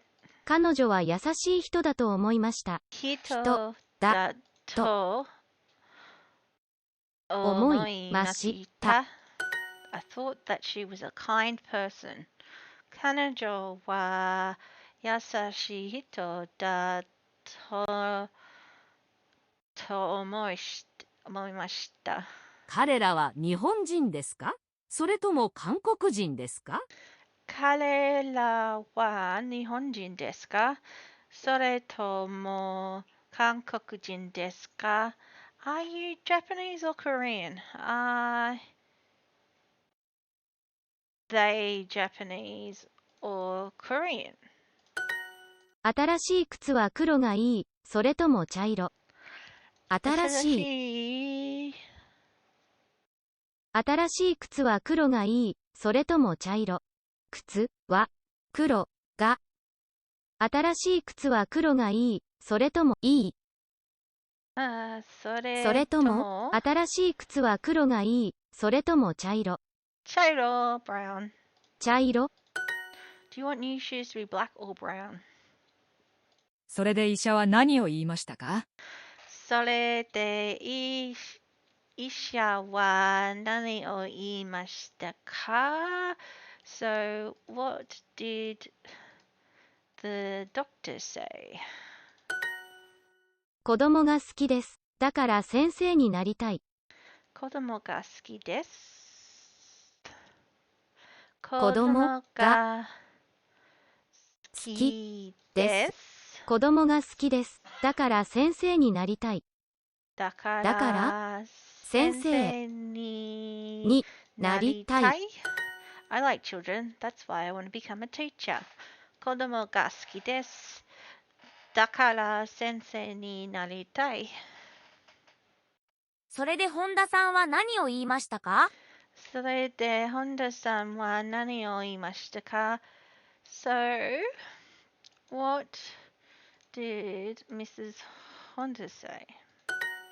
ホテルはどこか知っていますか？ホテルはどこ？ホテルはどこか知っていますか？ホテルはどこか知っていますか？か、知っていますか？ Do you know where the hotel is? ホテルはどこか知っていますか? 10変かぶります。かぶります。なくなりました。なくなりました。優しい。だから元気がないんだね。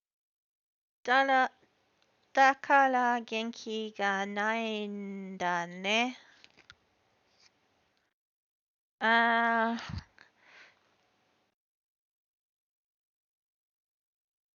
Well, だから that's why I am doing だね。元気がない。not doing well. I'm not doing well. 彼女のご主人は優しい人だと思います。What? 彼女のご主人は優しい人だと思います。彼女のご主人は優しい人だと思います。のご主人、彼女のご主人は優しい人だと思います。は優しい。彼女のご主人は優しい人だと思います。人だと思います。I think that her husband is a nice person. Are they Japanese or Korean? 彼らは日本人ですか？それとも韓国人ですか？ Do you know who that person is? あの人は誰？No. あの人は誰かしても。So what did Mrs. Honda say? 本田さんは何を言いましたか？ Oh, sorry. Could you show me that one? それ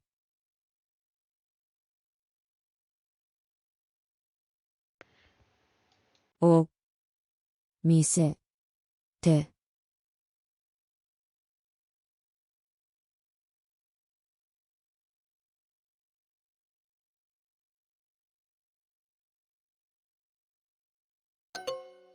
それを見せてもらえませんか? Okay, I needed a lot more.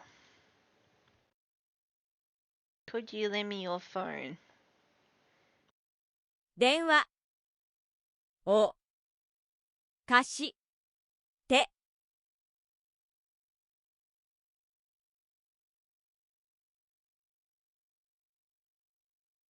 もらえますか？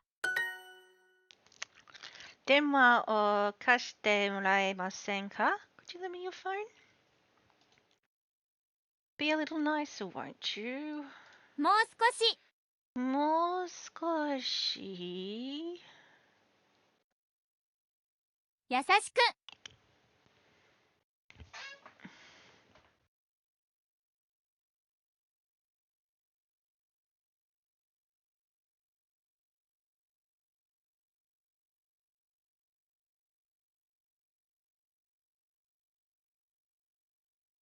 し。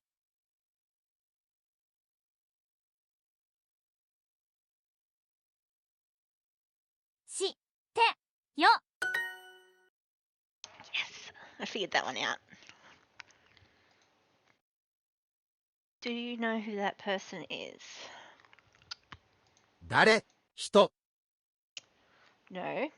あの人は誰？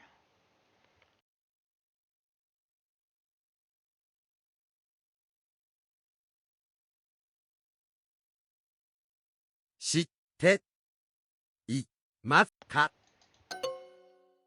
あの人は誰か誰か。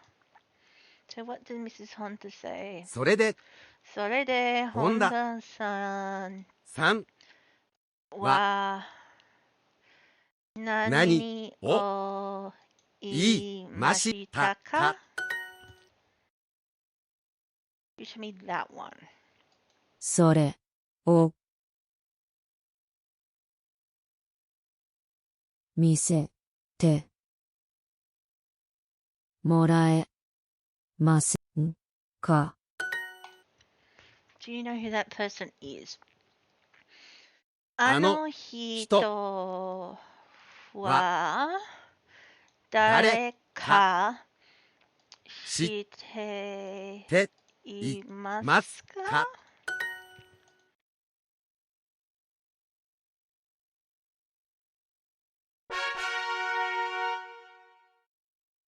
？16.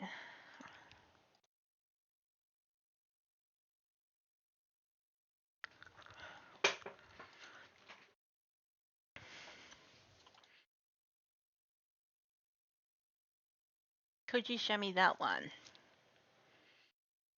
それ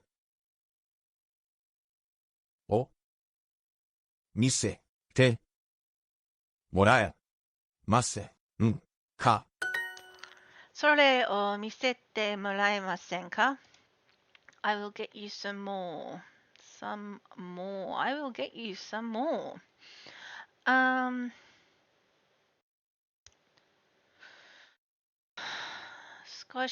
もう少し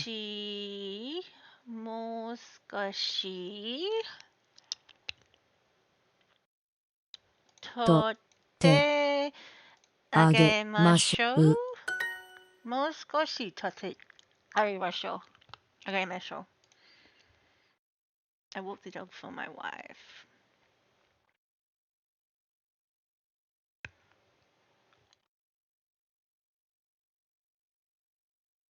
妻に犬を散歩して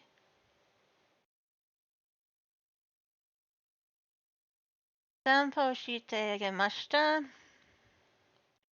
してあげました。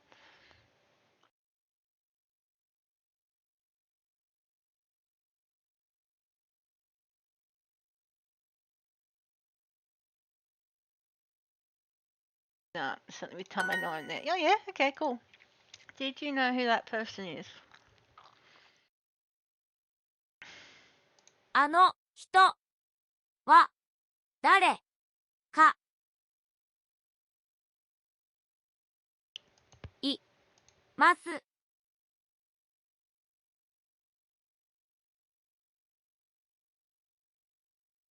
知っていますか？この仕事を手伝ってくれませんか？この仕事を手伝ってくれませんですか？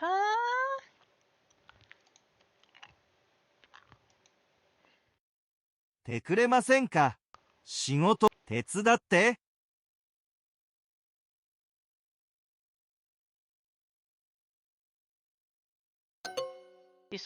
この車は古いんだけど、結構よく走りますよ。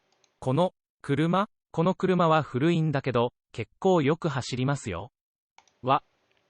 古い、この車は古いんだけど、結構よく走りますよ。だけど、この車は古いんだけど、結構よく走りますよ。結構よく走りますよ。This car is old, but it runs well. 子供に本を読んでやった。子供に本を読んであった。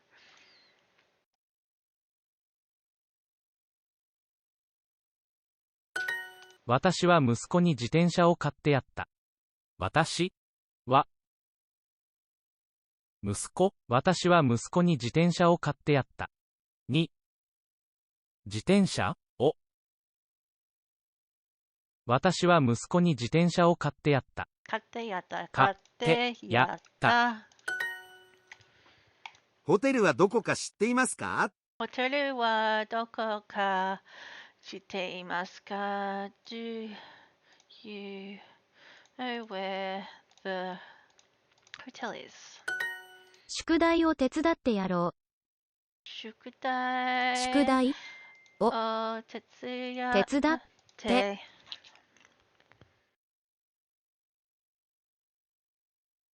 宿題を手伝ってやろう。図書館はどこか知っていますか？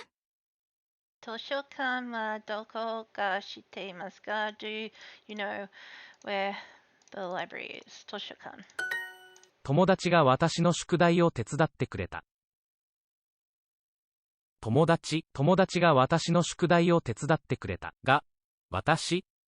友達が私の宿題を手伝ってくれた。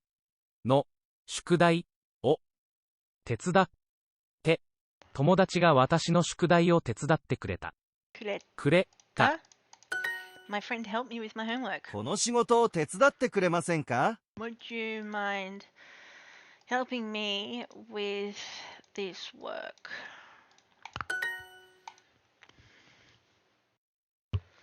Okay, we've got 10 minutes. I'm going to do the three. I tend to do these bits over here.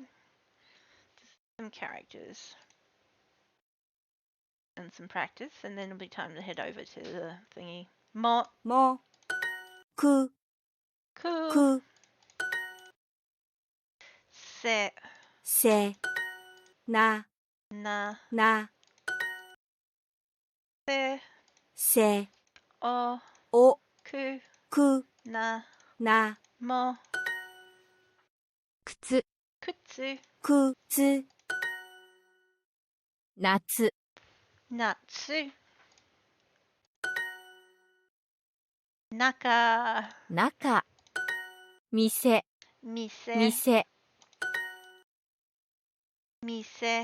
店、中、夏、靴、花、餅、雲、雲、味噌、口、七、七、味噌、口、雲、花、七、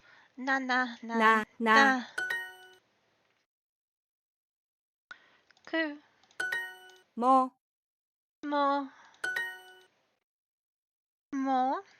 な、ま、く、せ。千、Then, is that what you said? 千、Oh yeah, 1,000. Mori, 草、草、花、熊、千、草、森。熊、kuma.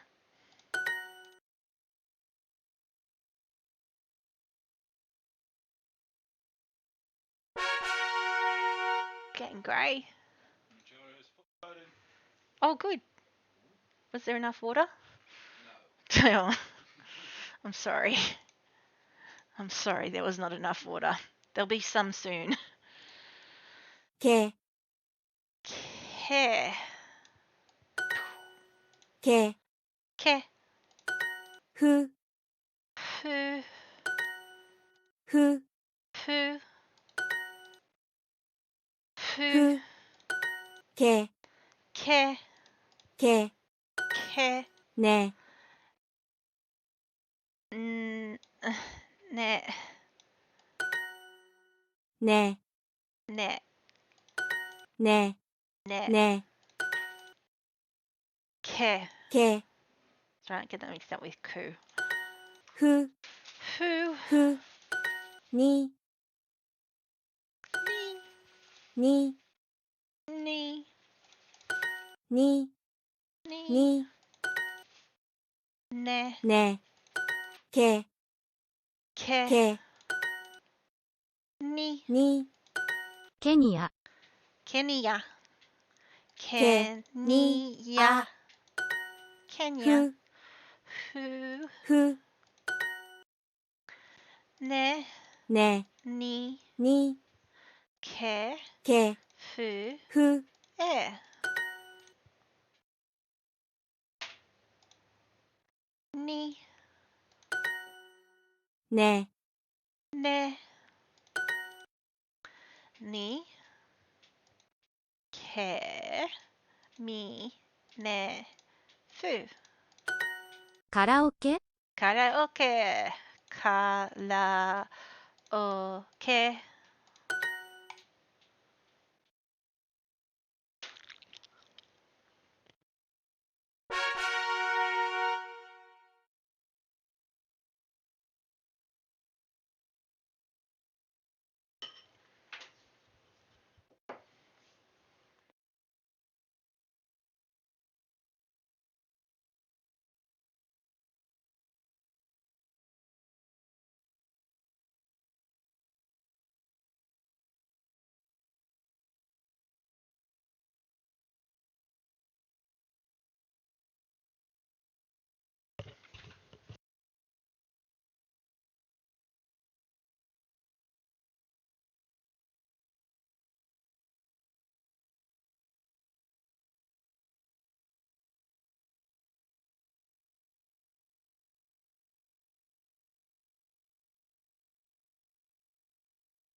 When I'm scared, I find myself thinking about you. You're out there, and I'm alone in this room. I want.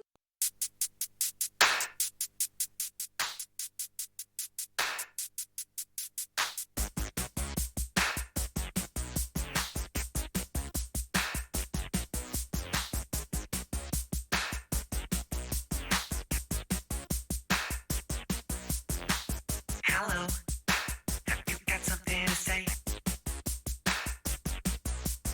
So let's go. It's not like I got all day. Small talk makes the world go round.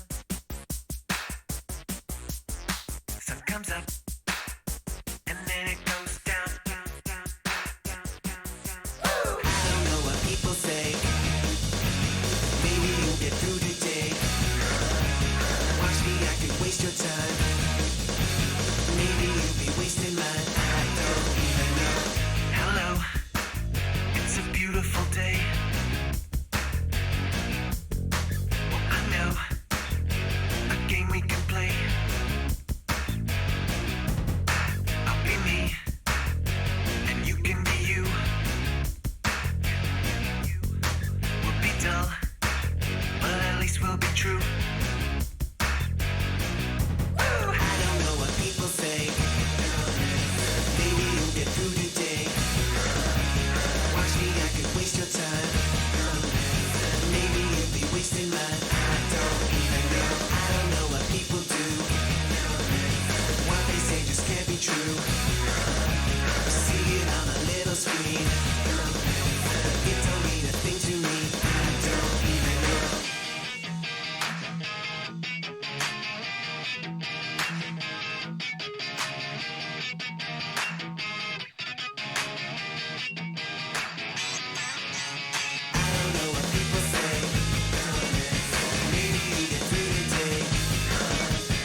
making so much money. It's so cool to be a star and shining through the limelight. You wake up and go cry, pretend you know who we are.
I know a place where we can go.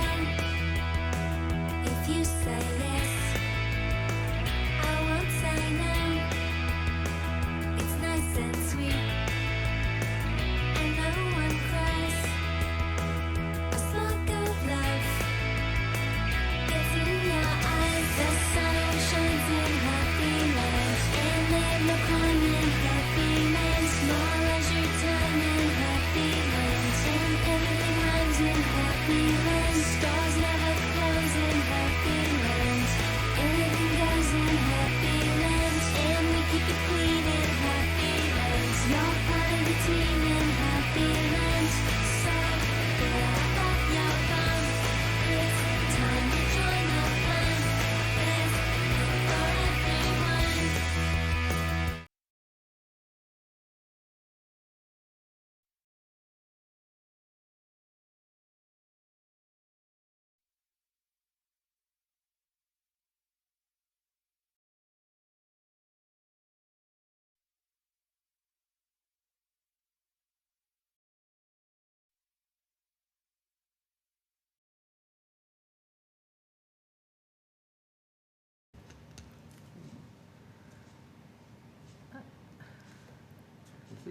No. She did acknowledge us when we waved at her earlier. Can you hear us, Ms Kane? I can now, yes. Ah, great. Okay. Can you just state your name and the capacity in which you're hearing today? You are appearing today. Catherine Kane, appearing for the Australian Unemployed Workers Union as the spokesperson for income support. Great. Thank you, Ms Kane. So I now invite you to make an opening statement and then we'll ask you some questions. I'm going to go first. Great. Thanks, Ms Kane. Most of us of a certain vintage had an older relative who stockpiled things. You'd open a cupboard and you'd find dozens upon dozens of toothbrushes or balls of string or packets of custard powder. And we all know that that was because they'd been through the Great Depression, and that kind of experience leaves marks, even 6 decades later, and not all of those marks are as benign as an inability to throw away used wrapping paper. During this process and the ones that have come before, you've received an assembly of statistics and heard a number of stories, many of them very dramatic. And for people on income support, most of the stories that we have are not especially dramatic, but all of us, every single one, have a collection of what I call ordinary disasters. Firstly, because they're made out of ordinary moments at the fuel pump, at the pharmacy, at the checkout. And secondly, because after a while, disaster becomes ordinary, and that is when it does the most damage. As a species, we are adapted to survival threats that don't last longer than running from a tiger. But when you're on income support, your housing is precarious, food is precarious, safety is precarious, and we register that precarity as survival threat, just as if there were a tiger outside our door.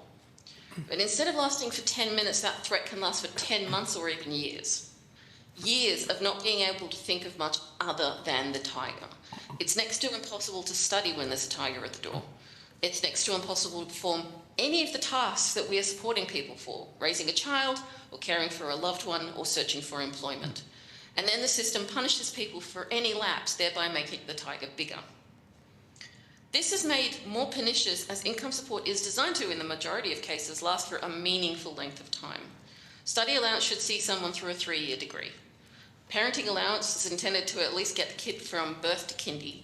Even job seeker, which is nominally designed to be a short-term solution, is increasingly of much longer duration, especially for women over 50, people with disabilities, and anyone employers often discriminate against. The age pension and the disability support pension are income support that people may well be reliant on for the rest of their lives. So when this income support is inadequate, it often creates a spiral. First, there isn't enough money to be secure. As a result, you're constantly stressed and overwhelmed and you lose focus on everything except the effects of managing to live on not enough. As a result, you struggle to complete whatever task you're being supported to perform. As a result, you receive a penalty, lose more money, and begin the cycle again, but further down. Even when you're not caught in that downward spiral, the system still steals from you. When you are in poverty, you simply do not possess the bandwidth to read a complicated novel, or learn a foreign language, or volunteer at your kid's school, or join the SES, or learn to sketch, plant a garden, be a good sibling, a good friend, a good neighbour, or a good citizen. It limits what so many people are capable of and what they can contribute. And it leaves marks that their grandchildren will puzzle over if they are one of those fortunate to get that far. In a moment, I will hand over to some of our AWIM members to tell their stories of ordinary disaster. But first, I will implore all the politicians present and those who are listening. Labor members, when you were in opposition, many of your members, including the current Prime Minister, made clear and unambiguous statements about the inadequacy of income support and the need to increase it immediately. Thousands of Australians do not have the resources to wait until next year's budget. Greens and Independents, many of you have already voiced support for raising all income support to the Henderson poverty line. We appreciate that, but we need more than your voices now. And lastly, I'm going to end with a quote. The purpose of all measures of social security is not only to provide citizens with some reasonable protection against misfortune, but also to reconcile that provision with our proud independence and dignity as democratic citizens. That's a quote from Sir Robert Menzies, founder of the Liberal Party. I beg of you to understand and remember that ending poverty is not and never has been a partisan issue. Thank you very much, Ms Kane, for that opening statement. So, who others want to add to that? Who would like to go first? Do you want to get it first over on and the done with? ticket, so You can get it done with. Yeah, let's go this way. Is there anything in particular I should do? No, just talk, and we're all ears. Yeah. For several years now, I've wanted to learn Australian Sign Language. There is an entire section of the population of our peoples who I cannot communicate with directly, who deserve to have the very same ease of communication the majority of people with hearing have. Time and time again, I've sacrificed money that I really can't spare, foregoing stuff that I need, skipping food and medications, an attempt to save up enough to pay for even an introductory course, only to have it whittled away by sudden critical needs. Maybe it would lead to a job at some point. Maybe it would only allow communication when encountering those who need it in the community. But it looks like I'll never know. And all too often, some tiny qualification bars entry to employment. I learned years ago to not bother asking for assistance with any training. Anything other than in-house stuff just won't happen. Long gone are the days when they would actually do anything to assist. I have a tiny friendship circle, but even I hear it over and over again. They won't cover even the simplest unless there's guaranteed employment, but good luck getting that guarantee. And I'm one of the lucky ones. Rent doesn't take pretty much all of the pittance I receive. I am now only on 2 medications daily, neither of which could kill me if I miss a day. And all are on the PBS, which hasn't always been the case. Most have nowhere near that. Rent taking 3/4 or more of their minuscule income. Half a dozen or even more medications that can't be missed. Where the choice has to be made between food and fuel or medications or a dozen other things. All desperately needed, all just out of reach. And I still cannot scrape together just a couple of $100 to access training I would dearly love to do. I'm one of the lucky ones, and I'm still locked out of participating in much of anything. There are so many who don't even have that. Thank you very much, and thank you for coming and sharing your experience with us today. It's really important that the committee hear from you and the others here. Thank you. Mr. Lawrence, you want to go next? Okay.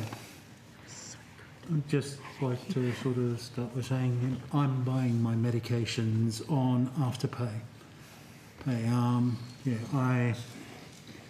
All my medications are PBS medications, but I need about 8 different medications, and when you multiply the basic $7.30 by 8, that's $58, which basically after rent and all the other utilities and things like that, I'm left with $150 for groceries. And that's for a fortnight. So, and if you take out the $58 for that, I'm left with $91 for a fortnight's worth of groceries. Groceries, money doesn't go as far as it used to. I used to get mincemeat and chicken breasts in my groceries, and I can't afford that anymore. I'm basically living off of potato and Devon sandwiches at the moment. I understand that some people might look at me and think I'm a rather large gentleman and sort of think I could miss a meal or two, but eating healthy actually costs a lot of money. It's not cheap to eat healthy. Also, poverty is a barrier to employment as well.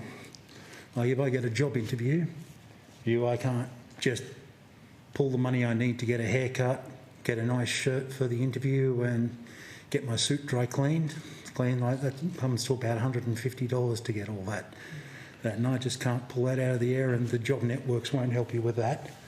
That they sort of act like they don't have the money, but I suppose that they're supposed to have it.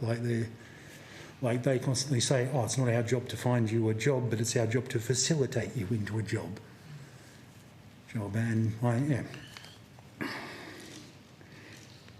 Sorry. What was I? Sorry. No worries. Yep. Take your time, it's fine. Also, often people on benefits shouldn't have to make a choice between food, medication or fuel. I know a lot of conservatives sort of think that unemployed people, if they get given more money, they won't actually look for work. But that sort of is the wrong sort of attitude, because also pensioners and disability pensioners and things like that are all in the same boat as the unemployed. It's like they're literally punishing us for being poor.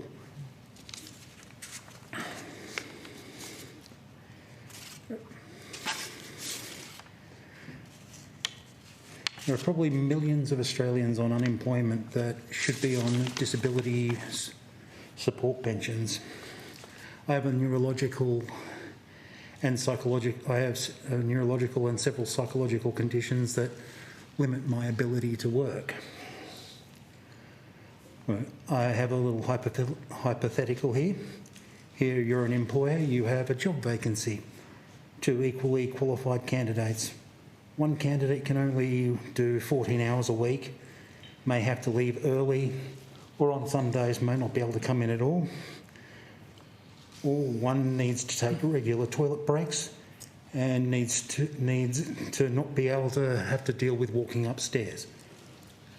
The other candidate has none of these issues. Issues like, who are you going to employ? I know that you're not going to employ candidate one because I know my own capabilities and I know what employers are looking for. Sorry. No. And they're not looking for the guy who says, basically, I'll come in tomorrow if my anxiety lets me.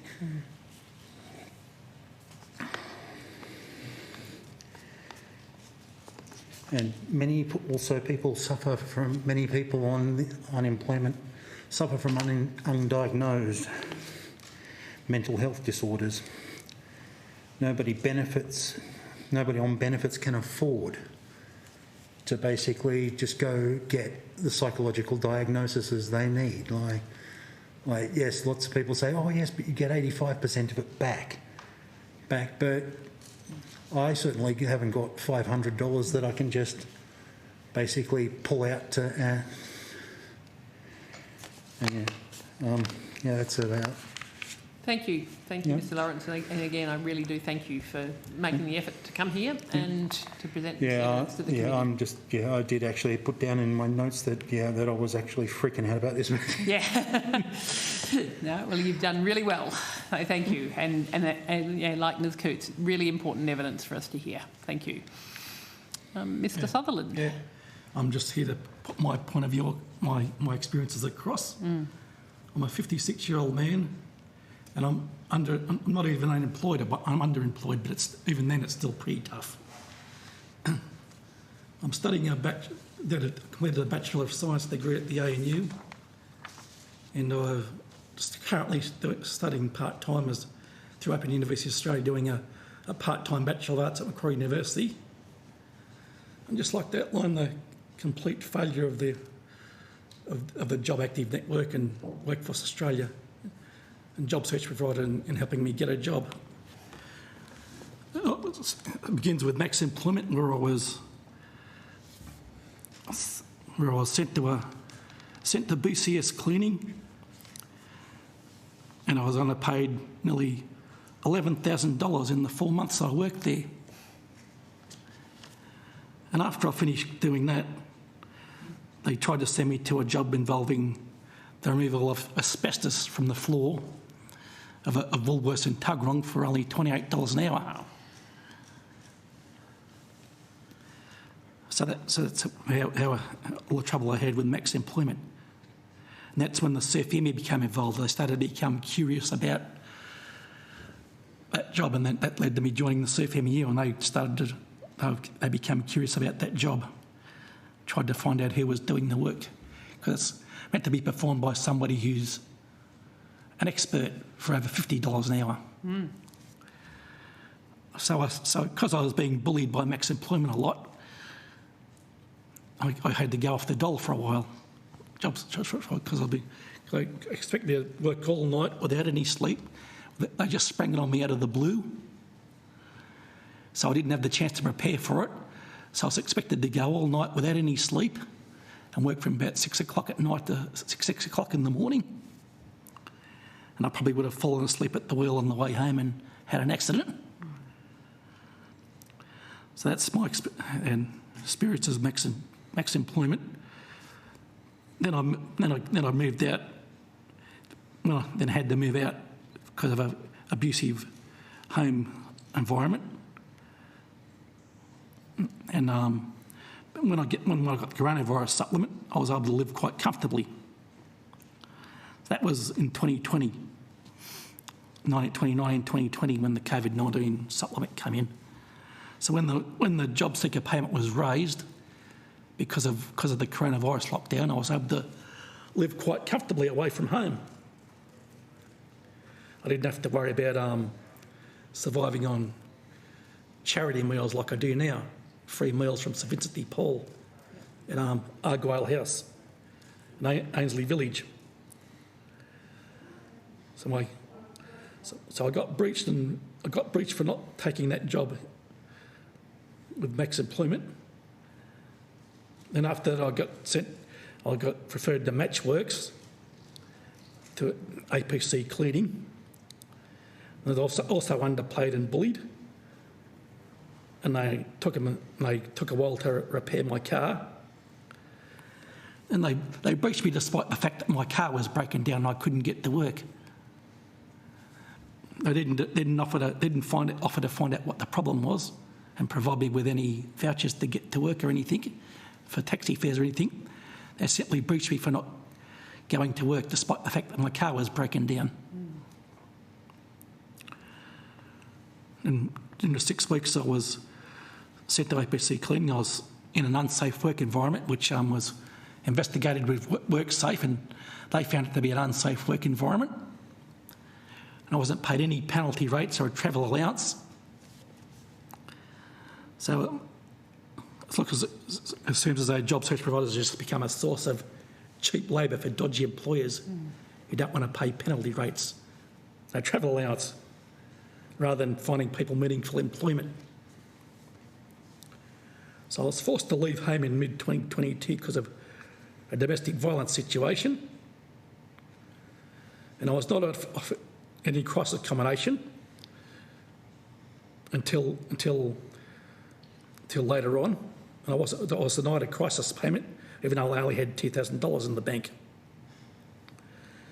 It took me a long time to get the Salvation Army Employment Plus to repair my car when my car broke down again because of the power steering fluid dripping onto the alternator. I needed another alternator replacement. And it took over 5 weeks to get my car repaired because of an issue with trying to get a tax invoice. And now, so I managed to eventually get it going again, but it still needs a bit of work to get a misfire fixed. But they won't provide any more repairs to my car, which is often very important to get to work. So the best they could offer is topping up my MyWay card. That's the best they can offer at the moment. Then I still have to there's still things I have to go with because the rate of job seeker is too low, such as contact lenses, which cost $700 for driving it properly. I need a new computer, which is old and slow, needed to be upgraded. I'd like to be able to return to my university studies when I get a new computer. And I need some dentures for my teeth, for the side teeth. A couple of side teeth fell out, so I need some dentures for that. So there's absolutely no way that employment job search providers have not helped me gain employment in any way whatsoever. Have been more of a hindrance than a help. And that's mostly my story so far. Thank you. Thanks, Mr. Sutherland. Again, thank you for presenting to us and being here and sharing that with us today. Okay. In terms of hearing your story, it's really important. Look, are you, the three of you, happy to answer some questions? Yep. So look, I'll start with you, Mr. Sutherland. You said that you were breached a number of times. Yeah. Tell us what happened in terms of how you were able to survive having been breached. Unfortunately, I was able to get around by being breached by Max Employment by inadvertently recovering the $11,000, which I didn't know that I hadn't been paid until the CFME got involved. I accidentally discovered when Jason O'Mara from the CFME asked, "What job were you doing previously?" I said I was working for BCS Cleaning, and further investigations found that I'd been underpaid nearly $11,000 in the time that I worked there between January and May 2017. So it's a bit by accident, a stroke of luck that I found that I was underpaid that much in that time. A bit of pressure from the CFME was able to recover that money. So I was able to live at home with my mother to support me in the family home, so I didn't have to didn't have to pay for accommodation or anything because I was able to live in the family home with mother. And we all supported one another and helped one another. Right. And, I mean, you talked about the problems of keeping your car on the road with inadequate income to keep the car on the road and get the car repaired. How does that impact the jobs that you were able to to apply for and to be in. It's a catch-22. On the one hand, you can't get a job without a decent car. On the other hand, the job search provider don't want to keep my car, don't want to help to keep my car on the road anymore. They don't want to repair the misfire in my car to keep it going properly, which would only cost about another $600 or so. So what is there jobs that you would be able or would be interested in doing that you can't get to, that, you know, your My Way ticket actually doesn't work for you to get there? Yeah, that'd be jobs I wouldn't be able to get to without a car, and also I can't drive at night without proper contact lenses, which I can't afford at the moment because they cost $700. With the rate of job seeker being so low, I can't afford them unless I take an interest-free loan or something. Yeah, and in terms of going back to your studies, what's stopping that?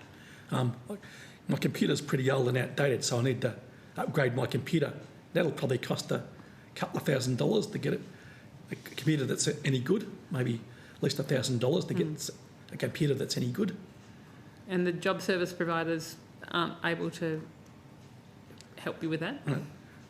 They've never offered me to help all that much. First they did repair my car, then they stopped. Right.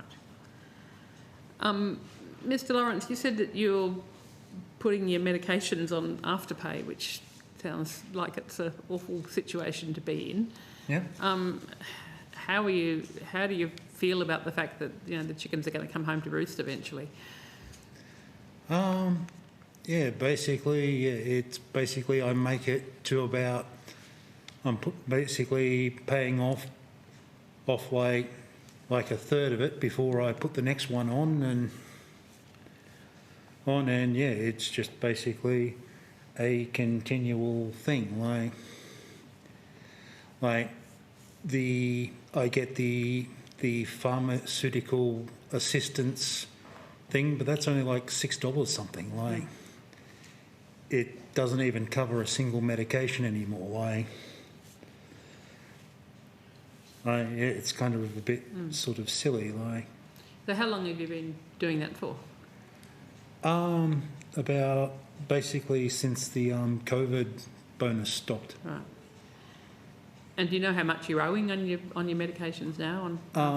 Nothing at the moment because I sort of actually caught up and a few sort of little bits of things like sort of birthday money and things like that sort of allowed me to sort of catch up, even though I was probably supposed to buy myself a birthday present with the money, but yeah. Medications for your birthday. Yeah. Yeah.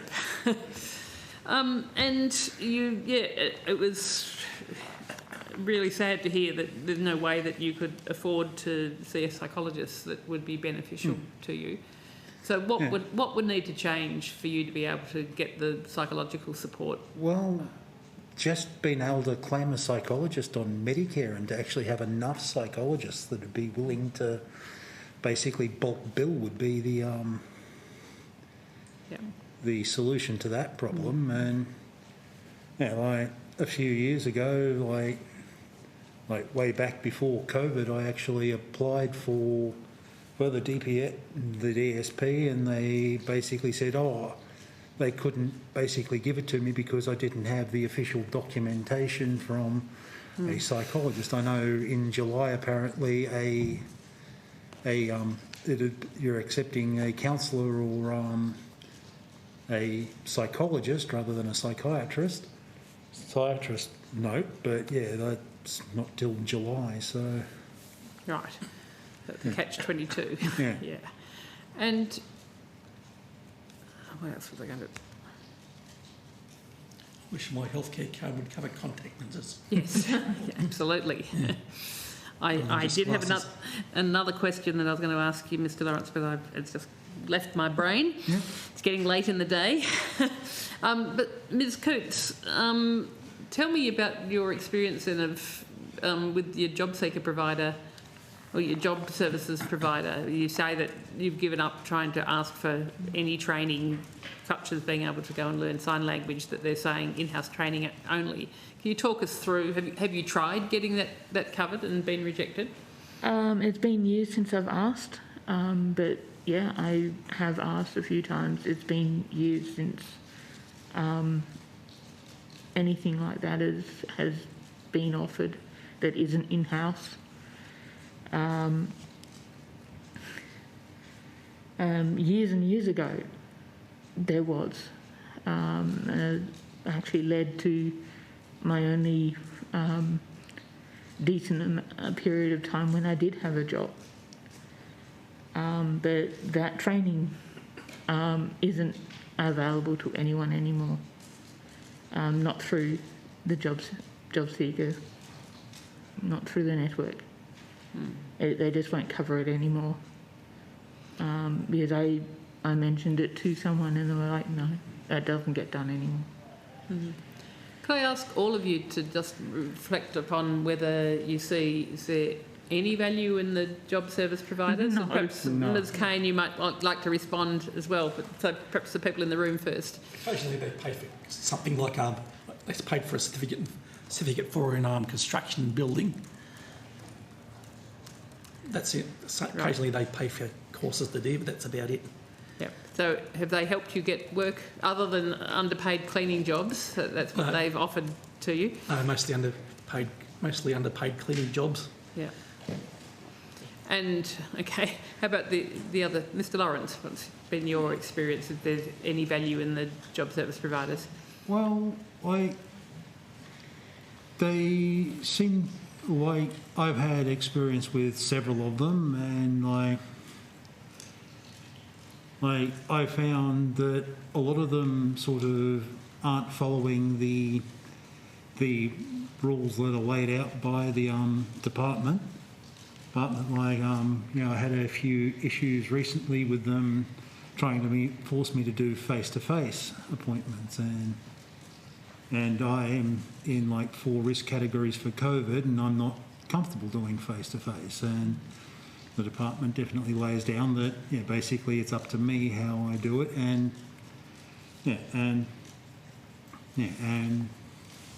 but I've asked to do courses, and asked them to fund courses, and I've been basically, as Leanne mentioned, being given the answer of, we can only fund that if you've got a guaranteed job in after you get the qualification.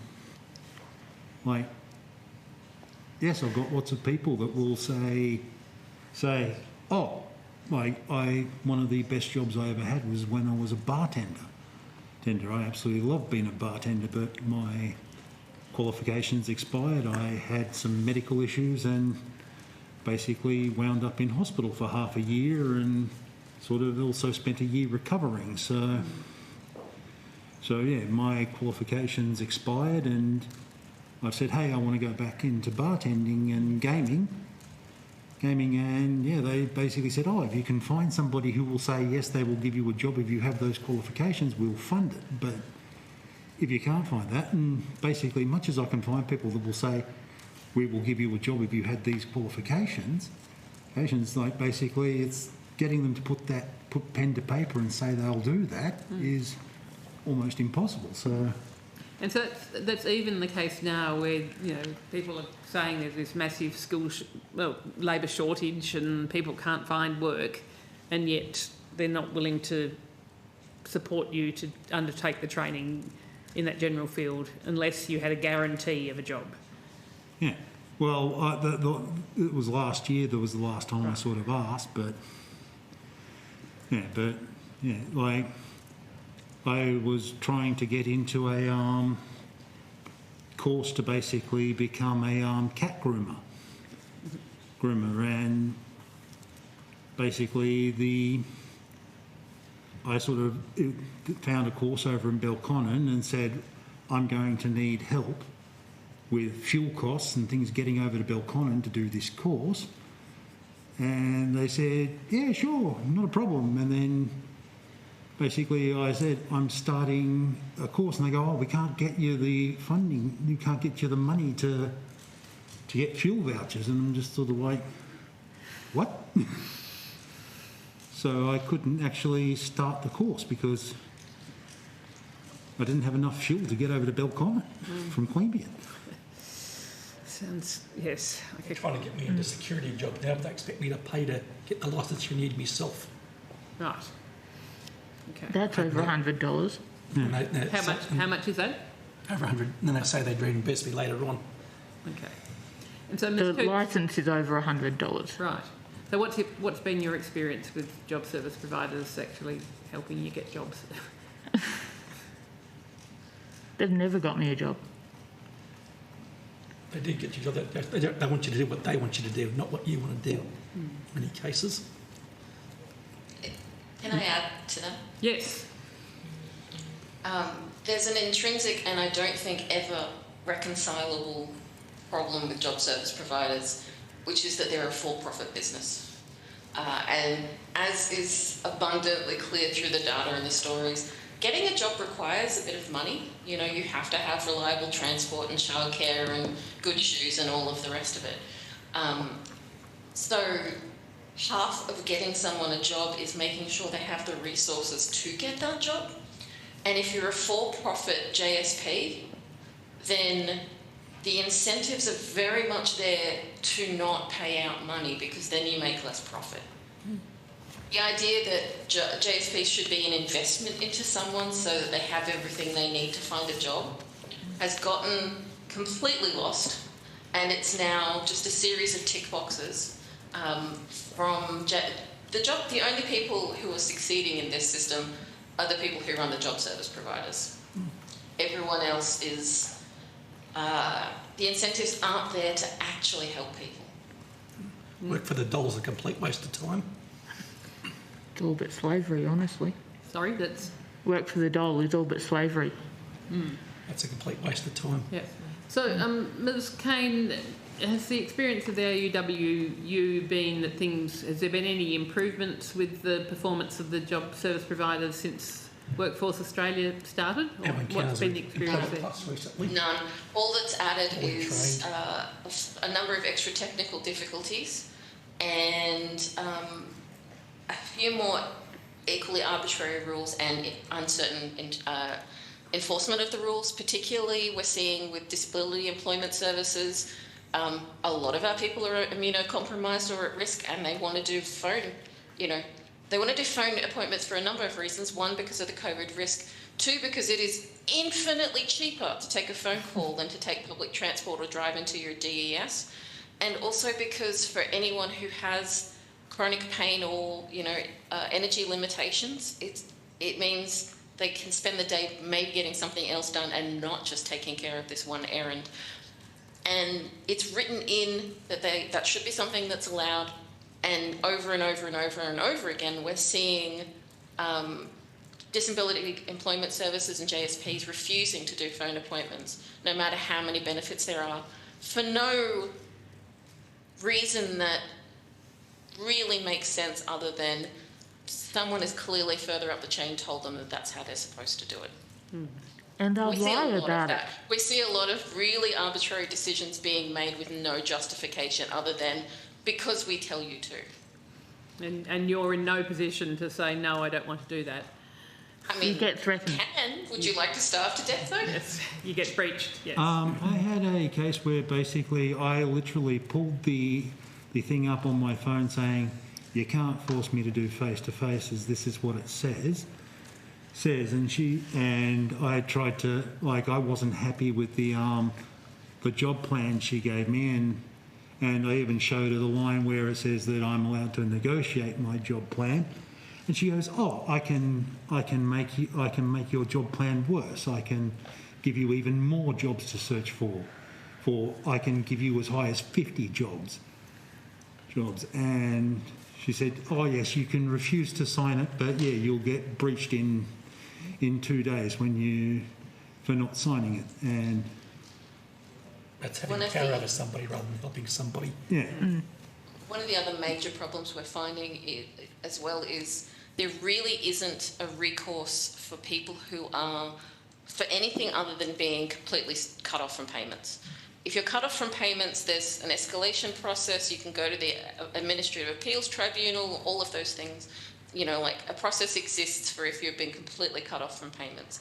But if you're just having one of these things, you're being forced to sign a job plan that you are not okay with, you're being forced to attend face-to-face that you're not okay with, you're being given an impossible number of job searches per fortnight, you've been suspended, any of these things that make people's lives immensely harder, the only escalation path we know of is to talk to the manager of the person you've talked to and maybe talk to their regional manager. So all in-house, no external accountability, and no way to say, you're making the wrong decision, this isn't what the guidelines say, I need to talk to someone who can change this decision. There's no path for that. The government's given them too much power over the unemployed. Yes. And it's really hard to disagree with that. Yes. And presumably, although Ms. Kane, you say that if you get breached, there is a pathway. In order to follow that pathway, how long does that usually take before you would have your payments reinstated? Ages. 6 months if you're lucky. Have you had experience of that, Ms. Cootes? Thankfully not. Right. I have had breaches, but I haven't actually had suspensions. Right. Yet, anyway. I said 6 months. I'm not actually 100% sure on the timeline for those. I am probably somewhat influenced by the fact that my DSP appeal process took 2.5 years total. And what was that appeal? What, that you didn't get the...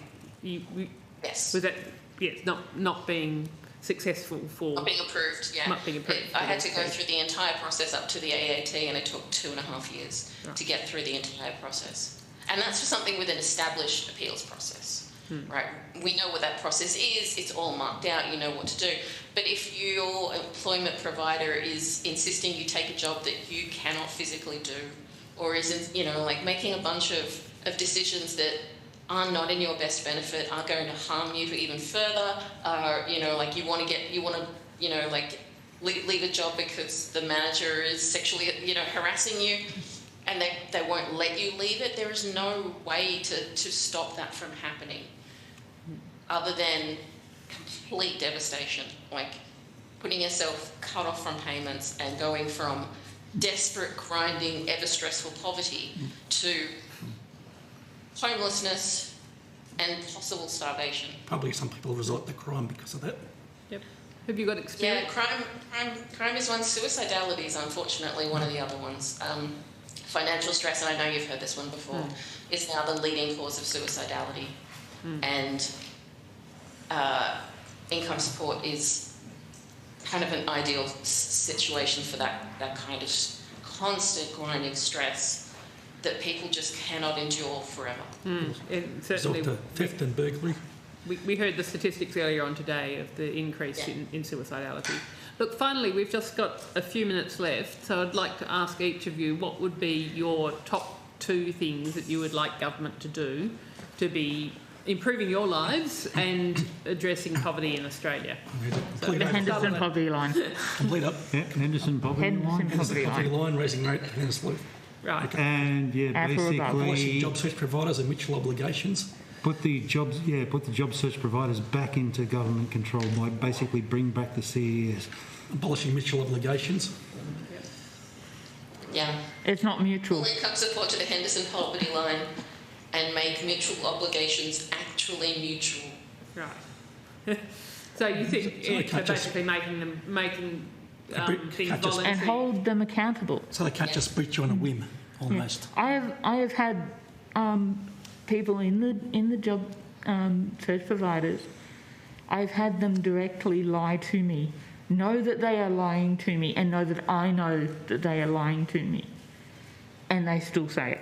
Yeah, because there's no accountability. They know that won't be anything. Being full profit, they want to make money out of it. Honestly, you could completely dismantle the job search provider system, and employment rates would probably go up. Well, yes, and that was certainly the experience of during the COVID supplement. Yes. I mean, because people could afford to get a job. They were well nourished. They were less stressed. They were, well rested, and they had new shoes and a car that worked, and You know, they managed to get their responsible service of alcohol ticket or whatever they needed. Yeah. People want to work if they can. People do not like being idle. If anything, the lockdown showed that. No, people did not like being idle. Certainly your evidence today, the people that are keen to work. Makes people take anything to avoid being breached, to avoid being on the dole, which drives down wages and conditions.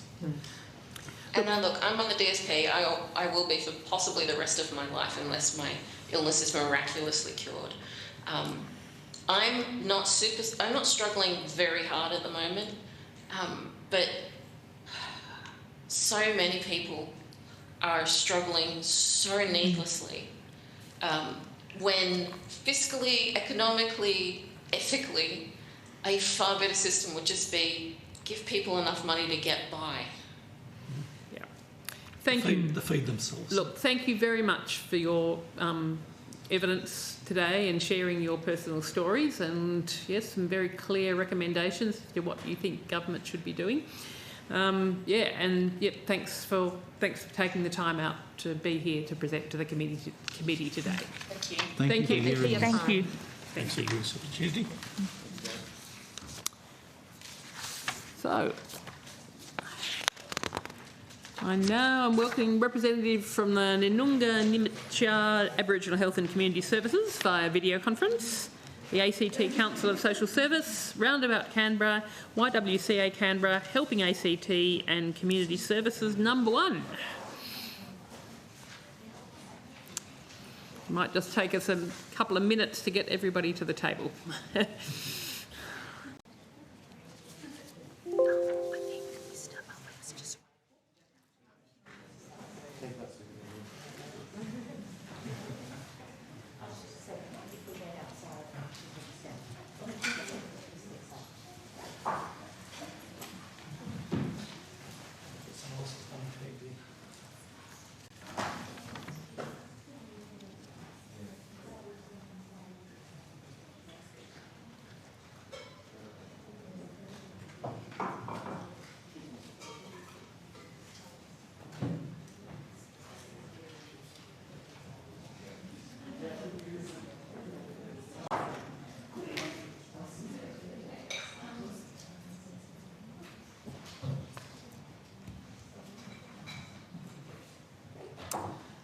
Okay, we'll kick off. Thank you for appearing before the committee today. I think Mr Muhammad Ali from Helping ACT is not yet with us, but is on his way.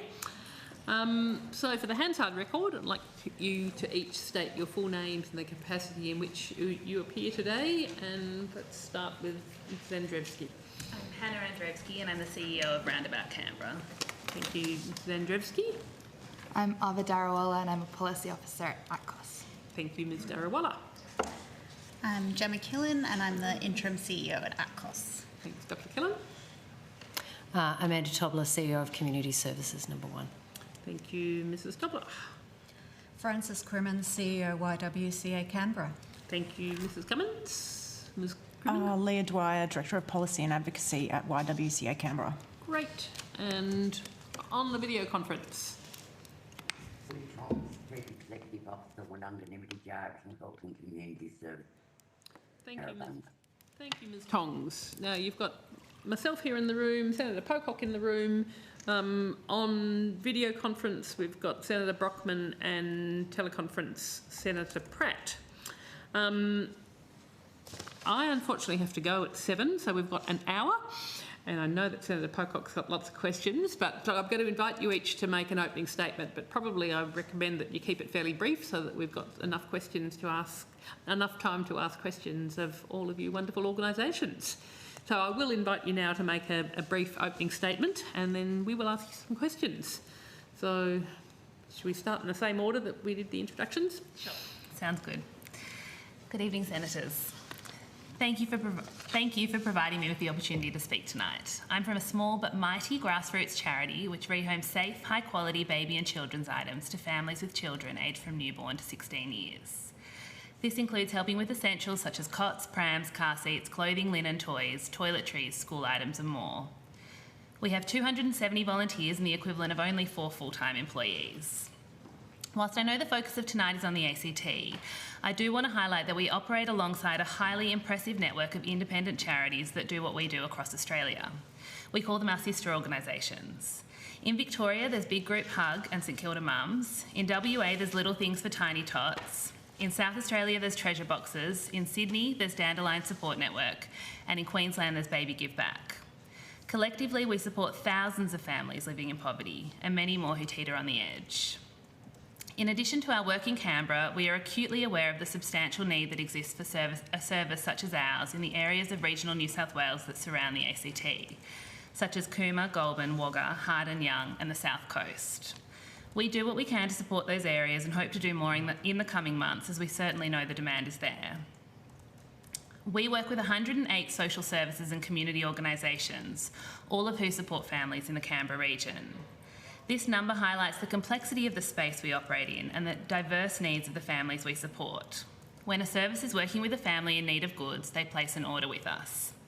Our service alleviates both the financial burden and a mental load for the families we support, and we allow the services we partner with to address the other more complex needs faced by families, such as housing issues and domestic violence. And the same is done by our sister organisations across Australia. In 2022, Roundabout Canberra helped 3,121 children from Canberra and surrounding regions. This was a 50% increase in the number helped in 2021, and we've already seen a 50% increase on demand this year compared to the same period last year. Last year, 76% of the families we supported reported experiencing financial hardship. We've supported Canberra families through the challenges that came from COVID-19, job losses and stand downs, and now we're supporting them through the drastic increase in living costs. So I'm very pleased to be here today and to take part in this important conversation. Thank you. Thank you, Ms Vendrewski, and thank you for the work that you're doing. So, ACT Colts. The ACT Council of Social Service thanks the committee for the opportunity to appear before this inquiry. We advocate for social justice in the ACT, and we are the peak body for community organisations in Canberra. So our evidence to the inquiry relates primarily to inequality and poverty in the ACT, but also community sector service provision in the region. We're currently developing our cost of living report for 2023, so much of the answers that we'll give tonight and the information that was in our submission draws on last year's findings, but our preliminary research suggests that poverty is getting worse in Canberra. Over the last couple of years, we've seen increased demand for support and services from our underfunded, overworked and underpaid community sector. The withdrawal of JobKeeper and the coronavirus supplement saw the poverty rate in the ACT almost double to 9%, which represents about 38,000 Canberrans, including approximately 9,000 children. We also have the highest number of Commonwealth Rent Assistance recipients experiencing rental stress in the country at 54%. The cost of living has rapidly increased. Over the last 5 years, we've seen the price of fuel increase by 35%, housing by 19%, and electricity by 28%. And more than 2/3 of community sector organisations in the ACT have reported that levels of demand and complexity of need have increased in 2022, and almost half said the number of clients they cannot support has increased. So we're seeing more and more services having to turn people away. So to deal with all of this, we echo ACOS's earlier calls to commit to a minimum income floor for income support system by lifting all base rates of payments to at least $73 a day. And we also need to ensure that community sector organisations are adequately and sustainably funded to support people who are experiencing poverty. Thank you, Dr. Kellen. Mrs. Tobler. Thank you very much for having the opportunity to speak this evening. I'm the CEO of Community Services One. We are a generalist community agency here in the ACT. We provide everything from early education and care right through to aged care services, in-home non-residential services. We also work across 154,000 square kilometres of New South Wales, right down to the Victorian border and up to Goulburn and as far out as Hay. What we've seen over the last years is certainly a 100% increased need in our food insecurity programs, and that is based here in the ACT and services the local community. We are unable to keep up with the demand of the food that's required. We are unable to keep up with the demand of services that are required in our food insecurity programs. We would be able to open 5 days a week if we actually had a full-time employee working in that space, but we do not have that, and that is not funded. We get no fund or limited funding from the ACT in relation to our food insecurity program, and our staff member works part-time but also is our community development officer. We are seeing more and more people walking in our doors, coming straight off the street, who are now making decisions of, do I actually send my child to sport? Do I pay for medical bills? Do I actually have the ability to get to our service without running out of petrol? More and more people are walking in the door that we would call are the working poor. Those people who actually do have full-time jobs but are unable to pay and continue to pay for the cost of rent, which is astronomical in this town, as well as all of the other bills that are required for people. The one story I'll leave you with, and I'm sure there's lots of questions, but for my opening statement, we had a gentleman who walked in our doors. He lived in the area. He was in an ACT public housing. That was his most important thing. He had not seen a doctor in 18 months. He had chronic medical issues. He'd turned off all of the plumbing and all of the electricity at all of the faucets so that he didn't have to pay any bills, because he didn't have the ability to actually pay for any bills. When he walked in the door to our organisation, we were the first organisation he had actually accessed in years. We supported him to not only get medical assistance and also food, as well as working with him around budgeting and supporting him to be able to access different supports so he could actually turn those faucets and the electricity back on. However, for that gentleman, it was too late, and he later died due to not being able to access medical support for so long. Very sad. Thank you, Mrs. Tobler, and thank you for the work that you're doing to support people. Yes. Thank you for the opportunity to be here. YWCA Canberra is a feminist, not-for-profit organisation that's provided community services in Canberra since 1929. Our work in community services provides a valuable insight into Canberra as a city of great disparity between comfort and poverty. That Canberra has the highest weekly household income in the country should not be conflated with the absence of poverty, but rather seen as a factor that exacerbates the cost pressures, crisis and poverty experienced by those on low and fixed incomes. We saw through our 2021 survey of Canberra women, which collected more than 1,200 responses and illustrated the stress many on low and fixed incomes were under during this time. This survey told the story of how 20% of respondents earning less than $45,000 a year said they did not have sufficient savings to pay for one housing cycle if they lost their job. For single parents who were renting, this rate was 61%. More than 1/4 of respondents on less than $45,000 a year told us they were either financially stressed or in a state of financial crisis. Accessing superannuation, using local charities or selling valuable items was common methods to cope with financial stress. Insights like this remind us of how many are close to crisis in Canberra. As what has been mentioned earlier, the $550 COVID-19 supplement brought immense reprieve from those who are struggling. We saw this in real time at our food pantry, which provides food relief to individuals and families on low incomes. Feedback from users at the time told us how the supplement allowed them to have greater choice over what groceries they purchased, meaning many were eating healthier meals. Recent demand from the food pantry has significantly increased. Between January 2022 and 2023, we recorded a 33% in increases to the pantry. In 12 months to February 2023, that has increased by a further 50%. With this also comes demographic change in our pantry members. Typically, users of the pantry have been older women in receipt of the aged or disability pension, but we're starting to see an increased number of young men in regular employment with parenting responsibilities accessing this service. For us, this signals a canary in the coal mine, that things are now particularly dire for this cohort that would have typically been the most hesitant to ask for help. Demand has also surged in the housing support program for women aged 50 and above in our program called Next Door. When Next Door launched in 2019, we supported 78 women in 1 year.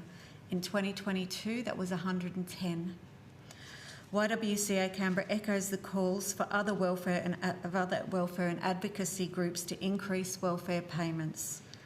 This shouldn't be seen as one piecemeal increase in entitlement, but as an opportunity for systemic review of payments levels, income caps and mutual obligation arrangements, particularly those which impact on single mothers like Parents Next. We know that single mothers are likely to be single and parenting due to violence, and many struggle daily with basics of survival. We see mutual obligation programs like Parents Next as simply entrenching poverty, anxiety and compounding the already low levels of well-being and health among single mothers. Further, we add our voice to the call for an added investment in social and supported housing across the board. While we support the policy direction to lift supply of affordable housing, for those in poverty, what they need is supported accommodation that will meet their needs. Thank you, and we welcome questions from the committee. Thanks, Ms Crimmins. Ms Tong. Thank you. I'd like to acknowledge that I'm on the traditional lands of the Ngunnawal and Ngambri people and pay my respects to their elders past, present and emerging.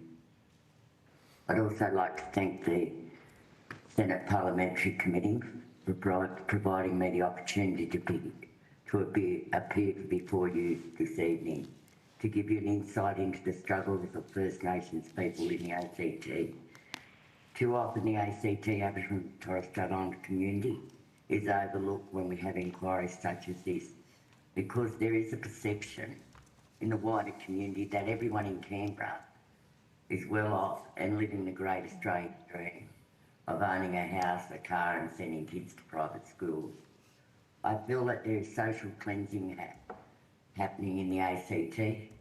First Nations people living in poverty, living in overcrowded housing, and if they're lucky enough to have a government house, they're being pushed out of built-up areas into public housing units in new suburbs where there's no infrastructure, not even a shop accessible unless you have a car, and the public transport in this place is not great. Most of us know that poverty is the underlying issue driving up the incarceration rates, kids in out-of-home care, child protection, non-attendance at school, domestic and family violence, overcrowded houses, people who are not coping emotionally or financially often turn to drug and alcohol to take away the pain. And for First Nations people are already suffering from the trauma of colonisation, dispossession and racism, just to name a few factors. All the recent productivity Commission reports once again reveal that the Aboriginal and Torres Strait Islander residents of Canberra experience either the worst or amongst the worst of any outcomes of any Aboriginal community in Australia, across almost all the subjects of focus of the Productivity Commission. New South Wales has the highest population of Aboriginal people in the country, and the ACT is like an island in the middle of New South Wales. We're a large regional health service with cross-border issues. I'd be interested to know how many regional communities have a population of over 9,000 Aboriginal residents. Thank you, Ms Tongs, and thank you for the work that you're doing with the Aboriginal communities in the region. Mr Ali, if you would like to first introduce yourself, just your name and the capacity in which you're appearing today, and then if you'd like to make an opening statement. Thank you very much for inviting me here. My name is Muhammad Ali, and I am founder and president of Helping ACT, an organisation which was established 5 years ago, and I'm here in the capacity of president of Helping ACT. Helping ACT was founded 5 years ago, and it was founded with only one aim, that we were working very closely at that time with Companion House for refugees and asylum seekers for years and years before 2018 when it was established. And we had the feeling that, number one, that the people over there who come on having some sort of medical help do always suffer from their specific food needs. And we, since then, have been topping up the small pantry over there at Companion House as one of the exclusive supplier, and our service is completely for free. We are a non-profitable charity. We receive funds from fundraising, mainly Canberra. All Canberra comes together and they support us, but the government grants are very few and far in between. Our aim is that no one sleeps hungry in Canberra, and that's what we are working for. Some of the things which we do is that we respond to individual requests from families, and that requirement is food, definitely most of the times, and organize regular breakfasts and dinners for homeless people. We work very closely with early morning center here. And for refugees and asylum seekers, Companion House is there. And then for students, school students, we have got a very strong program which was started last year for schools breakfast programs. And at the moment, we are having 2 schools, and I think that in the coming 2 weeks, we are going to add Breadwood to our list, whereby we offer either we bring all the requirements once a week for healthy breakfast, or we just provide them with our volunteers also. Canberrans really appreciate the homegrown, community-minded ethos of Helping ACT. What are some of our concerns? The extent of food insecurity in Canberra that we have noted that has doubled easily, because I remember that before COVID, it was very manageable, but since COVID started, the food requirement just not only doubled, but we were the only among 3 charities who were working out there supplying food, and we are having references from ACT Health and other agencies who were actually having the problem of volunteers, but our volunteers were working day and night during COVID. We were thinking that after COVID, there will be some sort of relief, but that was not to happen because everyone knows what was the problem. So at the moment, Canberra is seen as a wealthy city-state. We have identified that 1 in 10 Canberrans currently need food assistance, and that is true. And that, unfortunately, out of 40,000 who need it, 8,000 are children. Then between 2020 and 2022, the effects of flood, bushfires, and COVID exacerbated, and that actually cost of living pressures, but demand for food services across the charity sector has not eased. Rather, it has gone very high. It's not just those on welfare or extreme needs who are accessing food services. This demand now includes people who are employed. That means that a new terminology which is coming is that working poor kind of thing. And these are the people who are maybe employed, but their employment doesn't give them enough to just match with the requirements of the time due to increased cost of life. Food Bank's recent hunger report also supports our findings. Helping ACT also feels that there is even more demand in the community than is currently being met, as many people in need of assistance are not coming forward. And this is one of the problems with called community people, because of the language problems and other issues with them, they find it hard to come out and open. So if there are thousands of people who are in need of food, there are hundreds who are needing it, but they are not coming forward. Helping ACT is provide a platform for called communities, because they not only support Helping ACT for all the work which is being done, and we take our pride also in helping newly Afghan people, evacuees who came up. There were some 12 families which are referred by Red Cross to us, and for months and months we were providing food to them and other settling needs which they had. And then there are international students, because Ramadan comes and they need some sort of food for breaking the fast. They're all, or at least those who come over there, not only a ritual, Islamic ritual, but also they need our support. So Helping ACT certainly is only 5 years old baby. It has grown organically over the past 4 years in response to what it found to see as gaps in service delivery from both the government and charity sectors. Although it's agreed that there is significant need in the local community, that it is relied upon but not adequately being resourced. So these are some of the consideration. We rely on the goodwill of our dedicated volunteers to spend considerable personal time and effort.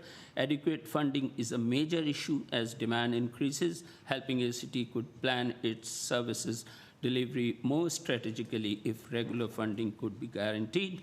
And then is the collaboration with Early Morning Center, Companion House. Then there are at least 7 or 8 other charity organizations we are working. Sitara Story is one of them. Then, of course, Multicultural Hub is another one. And the dream is that no one sleeps hungry in Canberra. Thank you very much. Thank you, Mr. Ali, and thank you for the work that you're doing with the community. Thank all of you for the work that you're doing with the community and sort of people who are really struggling, living in poverty. I'm going to ask 2 questions which I invite any of you to respond to, and then I'm going to hand over to Senator Pocock, who I know has got quite a lot of questions. So my 2 are, you've all talked about the massive increase in demand. I'm just interested in your thoughts as to why you think that's the case. Why have each of you seen such a huge increase in demand in recent years? And then the second one is, what's your #1 recommendation that you would like the federal government to do? So I invite anybody who wants to kick off answering either of those questions. I think one of the things, if I'm allowed to, one of the things which we have noted is that there has been some sort of stagnancy, or at least the rate of inflation, right? That is not being matched by whatever you're earning. That is one of the main problems. Secondly, that there are health issues. Say, for example, homeless people, they have their health issues. One of the recent programs which we started is that homeless but not toothless. And that is one of the things which we have neglected for years and years and years. There used to be ACT government help in the form of a mobile van, dental van, but that is non-operational at the moment. So this is one of the things that, and secondly, that heart bleeds when we went to school, and there were, can you believe that in one of the schools which we went last week, some 40 students were there who were taking their breakfast. This is a failure of a society if some of the students do come, without having breakfast. So I think that lower wages, then rates certainly increase, gas bills. So basically it's between bills and bread on the table. Thanks, Mr. Ali. Is what we're hearing and seeing as well. I think, we've seen so much difficulty over the past couple of years, and it was COVID and job losses and stand downs, and I think right now it really is about that cost of living piece. And like many of my colleagues here, what we're hearing is that people are now having to make choices about whether they do buy food for their families, pay for petrol to get themselves to work or to important appointments, pay their rent. So, from our perspective, and I think in terms of the work that we all do, the role that we play is just alleviating one or hopefully more of those pressures to free up money to pay for other completely essential things. Sorry, Let's go on, Ms. Tonks. I didn't know how to put my hand up, but anyway. I've got you on the big screen, so yes. Always just say that wave I at want to me. put my hand up. Yes, but go ahead. I just think if we had the same response to poverty as we did to COVID, we'd be a lot better off. During COVID, we got a lot of donations, a lot of funding from the government. We were able to provide food for our clients, particularly the elderly and the vulnerable, but also we could do home shops, and my staff, we didn't have a day off. I think one day for a deep cleansing when we had a COVID client come through the clinic, but other than that, we were at the front line all of that time. And my social health team, we delivered the food, we rang up, we made sure people were okay. We did a lot of work in that space. And the billions of dollars that goes into out-of-home care, locking people up in prisons, if we had that same level of funding in the community, we could make a real difference. Thank you, Ms. Tonks. Dr. Killen. I was just going to say the statistics I shared earlier about 2/3 of organisations reporting that demand for services increased in 2022.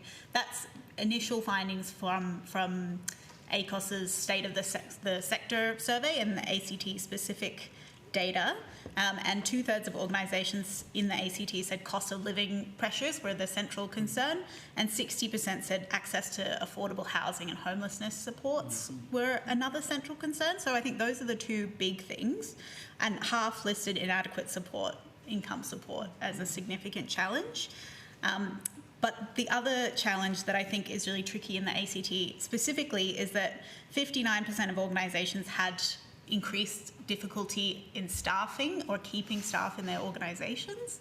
And as cost of living increases, particularly in the ACT, it's hard for us to provide salaries for staff that mean that they can live here in Canberra. So we're seeing people leave and our services can't restaff, and then we can't meet demand.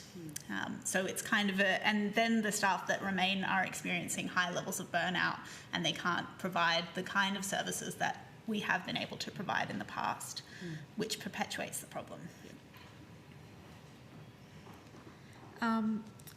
I guess I would echo what's been said, but for us it's the entrenched levels of the low income, and the welfare has not shifted at all. But also people on fixed incomes that we're talking about, the working poor.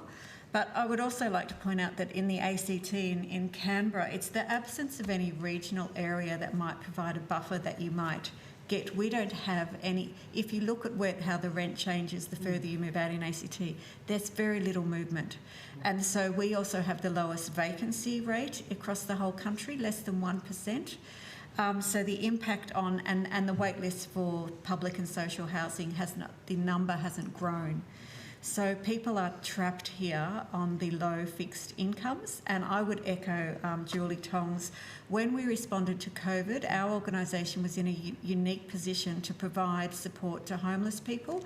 We provided them with housing. It was in a holiday villa that was converted, a place where you go on holidays, place of dignity, 3 bedrooms, 2 bathrooms, a place to cook your food. They had support when they needed it. We were able to get them food. They also saw their income increase when we restored dignity and agency and provided a place that was safe and appropriate. People were able to heal. We turned that off immediately, and people have had to sadly go back to the position they were in. So we've seen that, we've lived it. We also received additional support to provide that support, and that's I would really echo that point. We know the difference that funding the sector and funding people to live with dignity in a safe environment restores their agency, and then they no longer need us. Thank you, Ms. Crimmins. I think I might just jump on that just with regards to the second part of your question, which was about the one element that you would reform. I know that Francis and other people who have spoken today have talked about what the change that the COVID supplement meant to people who were on low incomes. I don't think that it's possible to delink any conversation about poverty from talking about welfare. And I know that there's been, I guess, a hesitancy or a reluctance to engage in that conversation. But from our point of view, these two things are mutually inclusive and they have to go together. And when we talk about welfare, reforming welfare, it's not just about lifting the rate. It's actually about taking a whole root and branch approach to what is welfare. It's an income cap, it's mutual obligation, it's all the nuts and bolts that someone who's going through dealing with Centrelink or dealing with DSS have to go through. It's not just about the rate, it's about the system as it operates. Thank you. Thanks very much. Before I hand to Senator Pocock, I did want to let people know that we've got Jonathan Davis in the audience, who's the ACT member of the Legislative Assembly, who's chairing the ACT inquiry, Assembly inquiry into cost of living crisis. Senator Pocock. Thank you, Chair. Thank you so much for all you do in our community and for being here this evening. Might start with ACOS. We hear about 50% increase in people needing support. If you look at the for want of a better word, the profile of people who are living in poverty in the ACT, how's that changed over the last couple of years?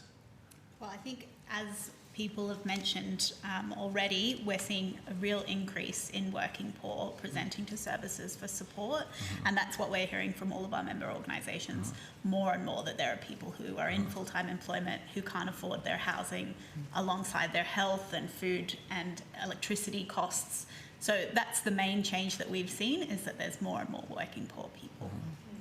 Can I add something to that? Like at this point, we know that there are people in Canberra earning 6 figures who are living in rental stress just to be able to rent a property with a backyard. And that's all people in Canberra. So it's really at that point where it's no longer just, you know, a small percentage of people that we can name and point out. I think everyone knows that if there is a family who find themselves in a situation like domestic violence and all that, so they will have to wait for any housing for at least 16 to 18 months. That is actually the standard situation at the moment. Now, without that, how can one afford, right, to live in shelter, especially if there are kids also? That is one of the problems. Earlier, I think there was a discussion that what can be done. One thing could be that short-term solutions, like there was a wonderful program of ACT government, which was CRN, that was Community Relief Network. A similar sort of thing, and I would strongly recommend that either it can come in the form of a SNAP grant from federal government for those families who are, and that can be executed by charities like us, or it can be spot grants, and somehow we can, but we'll have to take long-term preventative measures also so that these things do not repeat themselves. And these preventative, especially for those who are vulnerable in terms of health, could be that educating, and we are working towards that with some charity organizations, and of course with food, I think you can't put it to any preventative approach, because that is something you need it, and you need it now. That's the problem.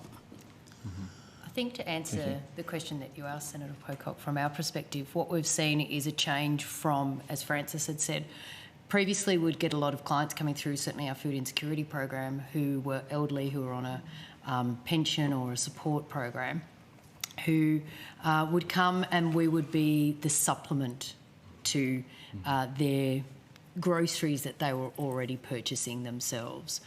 We are now seeing people who are young, who are married, who are both working, who have got multiple children, we are no longer supplementing their groceries, we are providing that entire family's full week or month or days groceries. We have more and more people now seeking to come in on shorter turnarounds to actually get more food. Because as some pantries, and we limit sometimes things what you can purchase, so people will say, can I come back in 2 or 3 days to actually get more food? When we do see that, certainly the thing that goes first in our food pantry is all the fresh fruit and vegetables, 100%, everything, that we can't keep it in the doors. But certainly that's probably the major change from that much more older demographic to a much more younger demographic now coming through our doors. You mentioned in your earlier staffing issues, and I know we've talked about even volunteering on the decline a little bit. Can you maybe talk me through, when it comes to the food pantry, what support do you get from the federal government and the ACT government for a service like that? Federal government, nothing. ACT government, it is part of the ACT government pay part of the staff member's wage who runs our food pantry. And when I say part of, I mean a very small part of. The rest is actually all done through, so we do get obviously support from Food Bank. There was a concern earlier on in the year that the ACT government, who was paying for the freight to get food from Food Bank to Canberra, that actually ran out. So there was a mad panic because it's costing hundreds of dollars to get food from Food Bank to Canberra to actually have our pantries stocked. The ACT government has provided a bit more support to Vinnie's, who is the organisation that auspices that. However, that is a real issue, that it continues to be one of those things that everyone's really nervous about, because we don't have the capacity to actually pay for the food that we are fundraising for now. We don't get, and then also to have the capacity to pay for the freight. So it is a very little support that we get. The majority of the support comes from the community, comes from people donating money, comes from us fundraising, comes from us providing and running events to actually be able to provide our food bank service. Thank you. Can you just touch on health and maybe for ACOS and YWCA? There's obviously a lot of pressures on the healthcare system in the ACT, lowest proportion of GPs, highest gap fees, lowest bulk billing rates, long hospital wait times. Can you just talk us through if you see a link between people living in poverty and access to healthcare, and I guess particularly early intervention? I think the kind of starkest thing that we saw in relation to poverty and health was when the coronavirus supplement was in place. The number of people who delayed seeking help from a GP halved in the ACT, and that just demonstrated to us really quickly that if people had that little bit of extra money, then they would attend to their health and see the GP when they needed to, rather than delaying until they were in crisis. I would actually like Julie Tongs, if I can ask, as a health provider of Aboriginal and Torres Strait Islander, to make that response before me. Absolutely. Wonunga provided 91,967 occasions of care, of services, to our clients last year. We also we don't receive any emergency relief funding from the Commonwealth or ACT government. Yet there's a lot of expectation from our clients to be able to support them. We had 5 doctors turn over during COVID, which was a big, huge loss to our service. And I've had to rebuild the clinical services. I'm happy to say now I've got 7 doctors.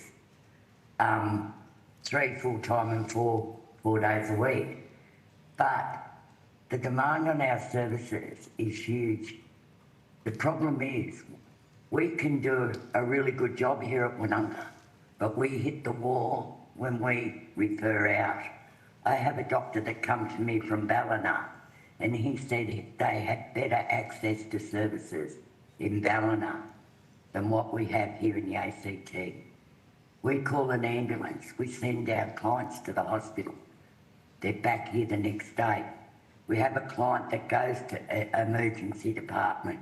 They wait the longest and they're told to go back to their own service. We have to wait 9 months here in the ACT for a private paediatrician. So you can imagine how long that takes to see a public one. We just don't have the services. Wonunga was funded for a psych registrar for child and adolescent mental health. We lost that position because ACT couldn't provide us with a psych supervisor. Things are really, really crook in this place. And I'm really, really concerned that people are going to start dying on the streets unless something happens, you know.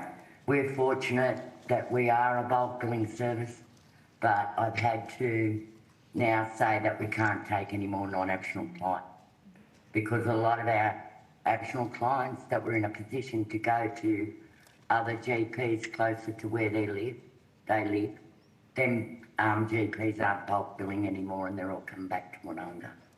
We're under a lot of pressure. Thank you, Ms. Tongs.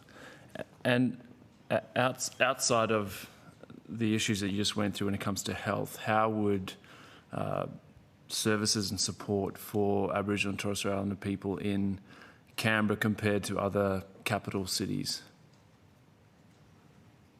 There's no comparison really, because here in the ACT, we don't even have an Aboriginal housing policy, let alone Aboriginal housing, specific Aboriginal housing. We don't have an Aboriginal and Islander childcare agency like every other city in Australia. We don't have access to other services. We don't have regional teams of, you know, psychologists or psychiatrists that can diagnose fetal alcohol syndrome. They do in New South Wales and other places. They have teams that go out and visit the communities and, regional communities, and that team can then do the diagnosis. We've got so many people in this community walking around with undiagnosed fetal alcohol syndrome and other serious health issues. But we just can't get the specialised services to be able to do those diagnoses. And, in Canberra, there's 2 Aboriginal community-controlled services, and that's Woononga Nimidija and Googangulwan Aboriginal Youth Corporation. We're it.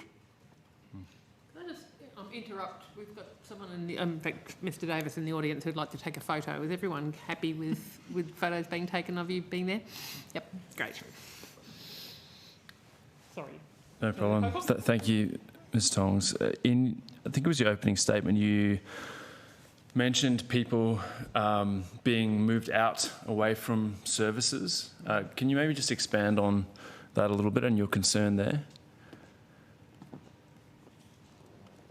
I'm concerned that, the units in Civic have been knocked down to make way for, big flash units where people want to downsize and move into the city. And a lot of vulnerable people are being pushed out of the city into suburbs where there is no infrastructure, there's no schools, there's no shops, there's nothing. And they're stuck in these units, there's not even they have to go to the park. Well, some of them can't even, you have to be mobile to be able to walk to the park. And so they've got little kids, so they're pretty much stuck in these units. And I just think without that infrastructure, a lot of Aboriginal people don't have access to the internet. They don't have access to a car. If they've got a car, maybe they're lucky if it's registered. And everything, all the other services are in the city, like child protection, probation and parole, and all them services are in the city. A lot of people don't go there because they can't get there. The transport system isn't great. Then you've got, if you're lucky enough to have a car, you probably end up with a parking fine. Yeah, there's lots of barriers to access and, even just getting kids to school. I really, really am concerned now that this has pushed a lot of families over the edge. And I'm really concerned of where this is all going to end, and we really do need support in this community. I feel like we're the invisible people. Not all Aboriginal people that live in Canberra are physically black. We all come in different colours. And I guess for me, it's, when I talk about social cleansing, the cost of rent, we've got people ringing up that are $8,000 in arrears with their government housing and a $6,000 electricity bill. All we can do is try and work with Care Financial Services to try and stop these people from being evicted. And what we've done in the past, and we're probably going back there again before COVID, was to buy people that were homeless a tent and send them to the tent embassy. That's our answer to homelessness here in our community. It's not good enough. It's not. Thank you, Ms Tongs. Maybe just on housing, probably best with ATCOS. What is the current state of, I guess, the shortfall when it comes to housing? How many people need a house in Canberra? What's the social housing wait list?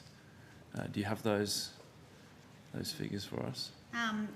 So we estimate that there's a shortfall of 3,100 social housing properties, and that we need another 8,500 by 2036 to meet demand.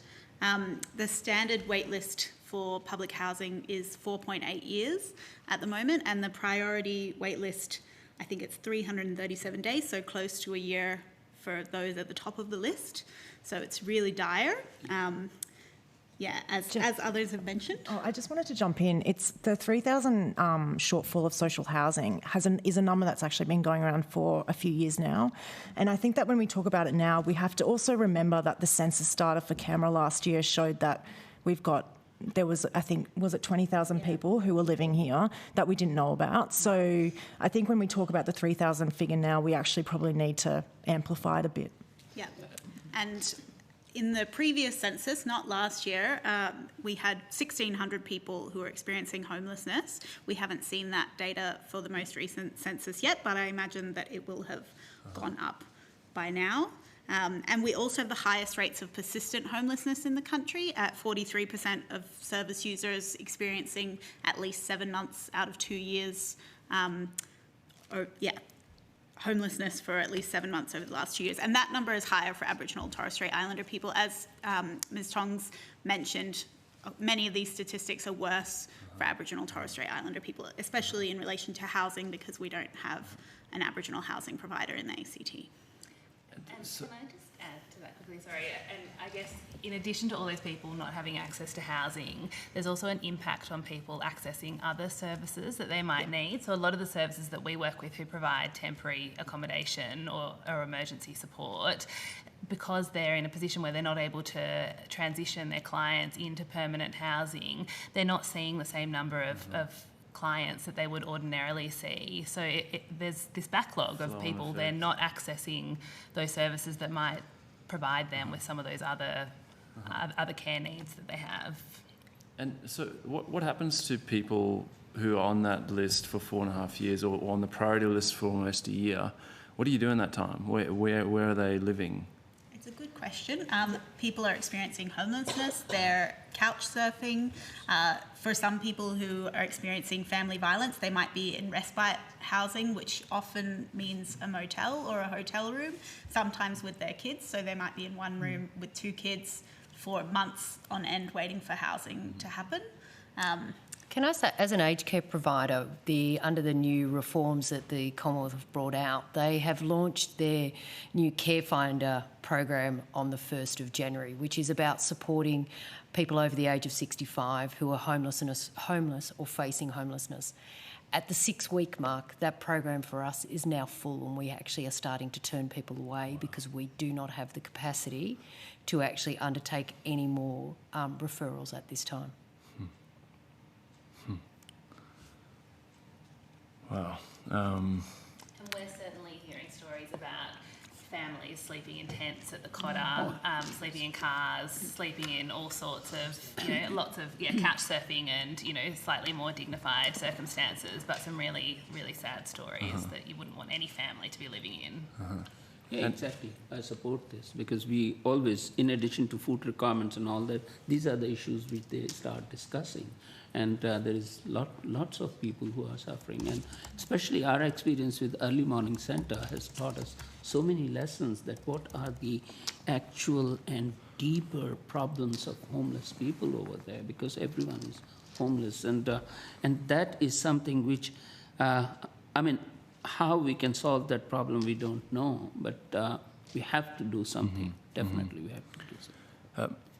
Ms. Crimmins, while we're on this, talking about housing and homelessness services, I understand that the Commonwealth has written to the state and territory governments to extend the NHHA for 12 months, but have not included the $65 million equal remuneration order funding in this extension. Can you just maybe talk us through what impact that's going to have on services and what that means for the ACT? Correct. So the NAHA funding is the agreement with the federal government that funds state and territories to distribute to support services like many of us here, to provide homeless specialist support funding.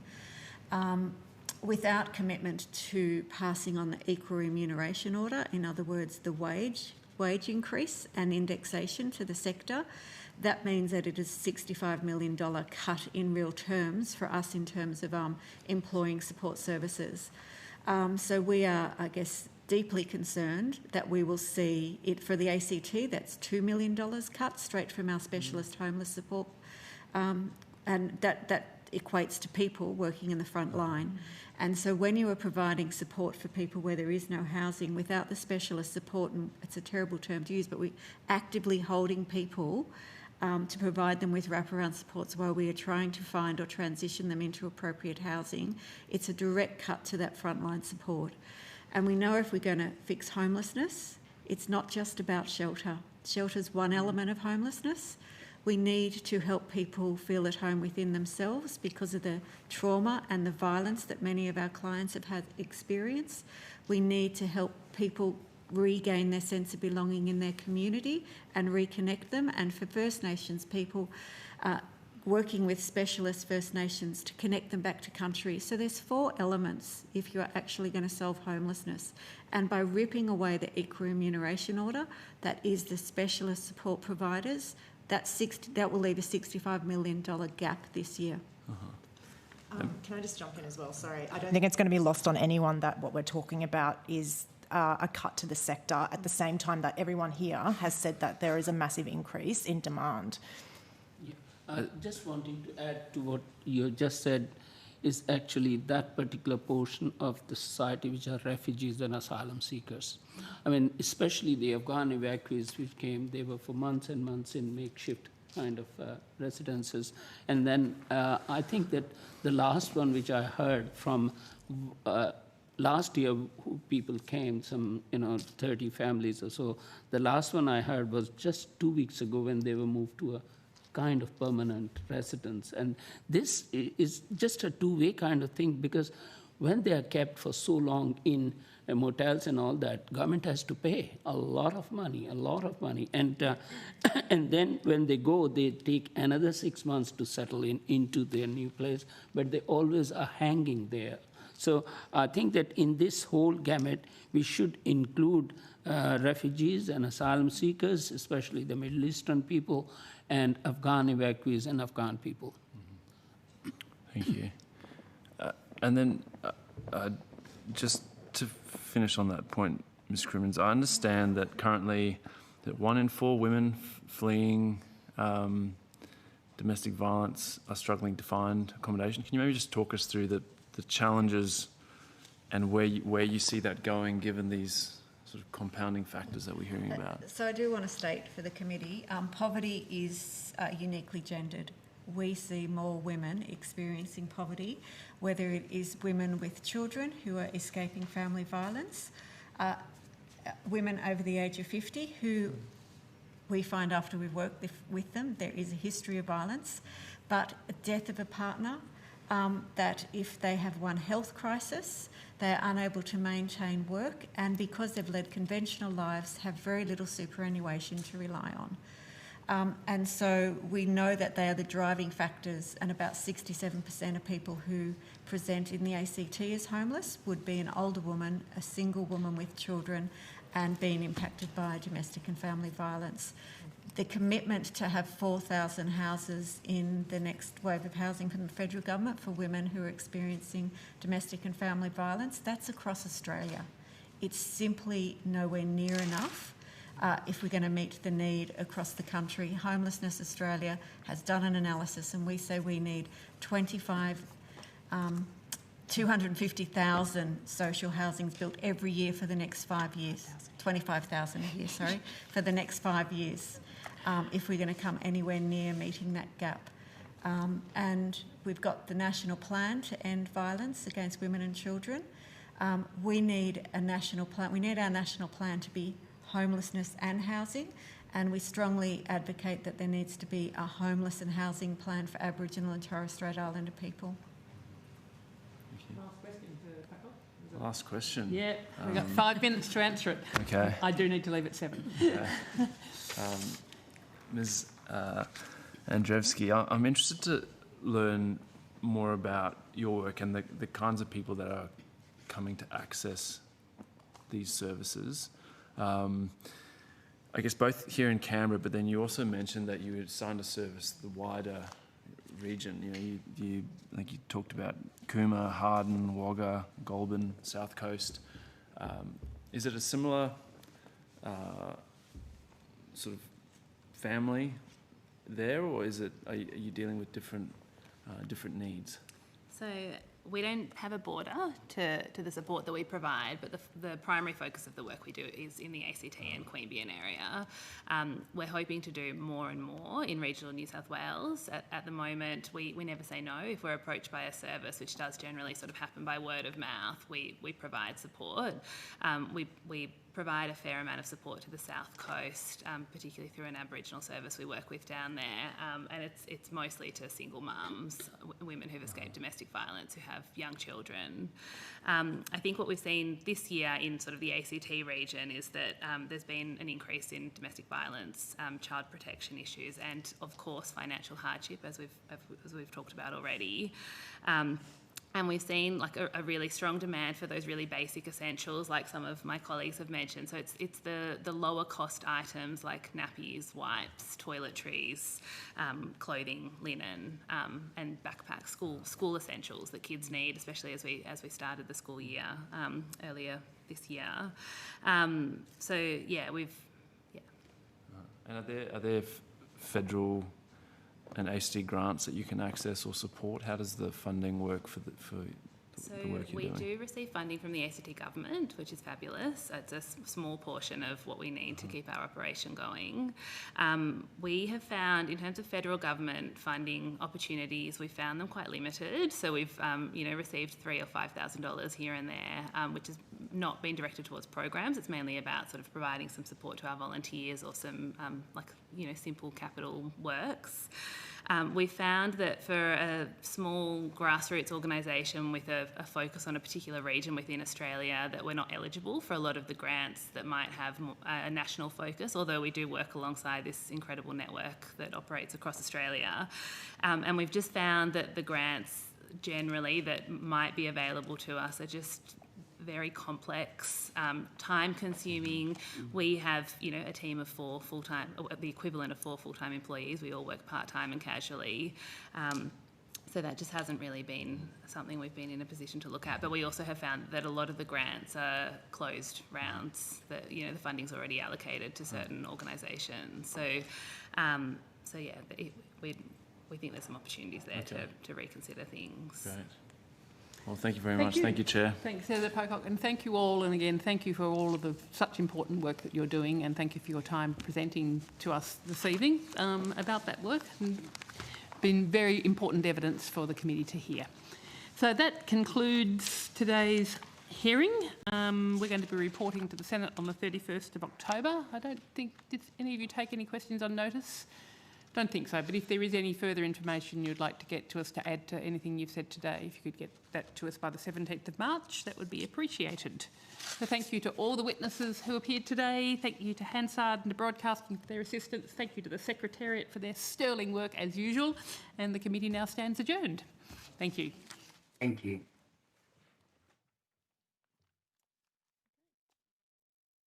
Am I on? Yeah, I'm on. Oh, they've got their music playing now too. They weren't playing their music earlier, but now they're playing it. I better stop it so I don't get in trouble. There we go. So yeah, thanks guys. And that was interesting. Always a long day, but yeah, very cool to see our people in action and saying the stories that we keep telling them over and over again and all that stuff. Yeah, so I'll probably catch you all on Twitter. Bye bye.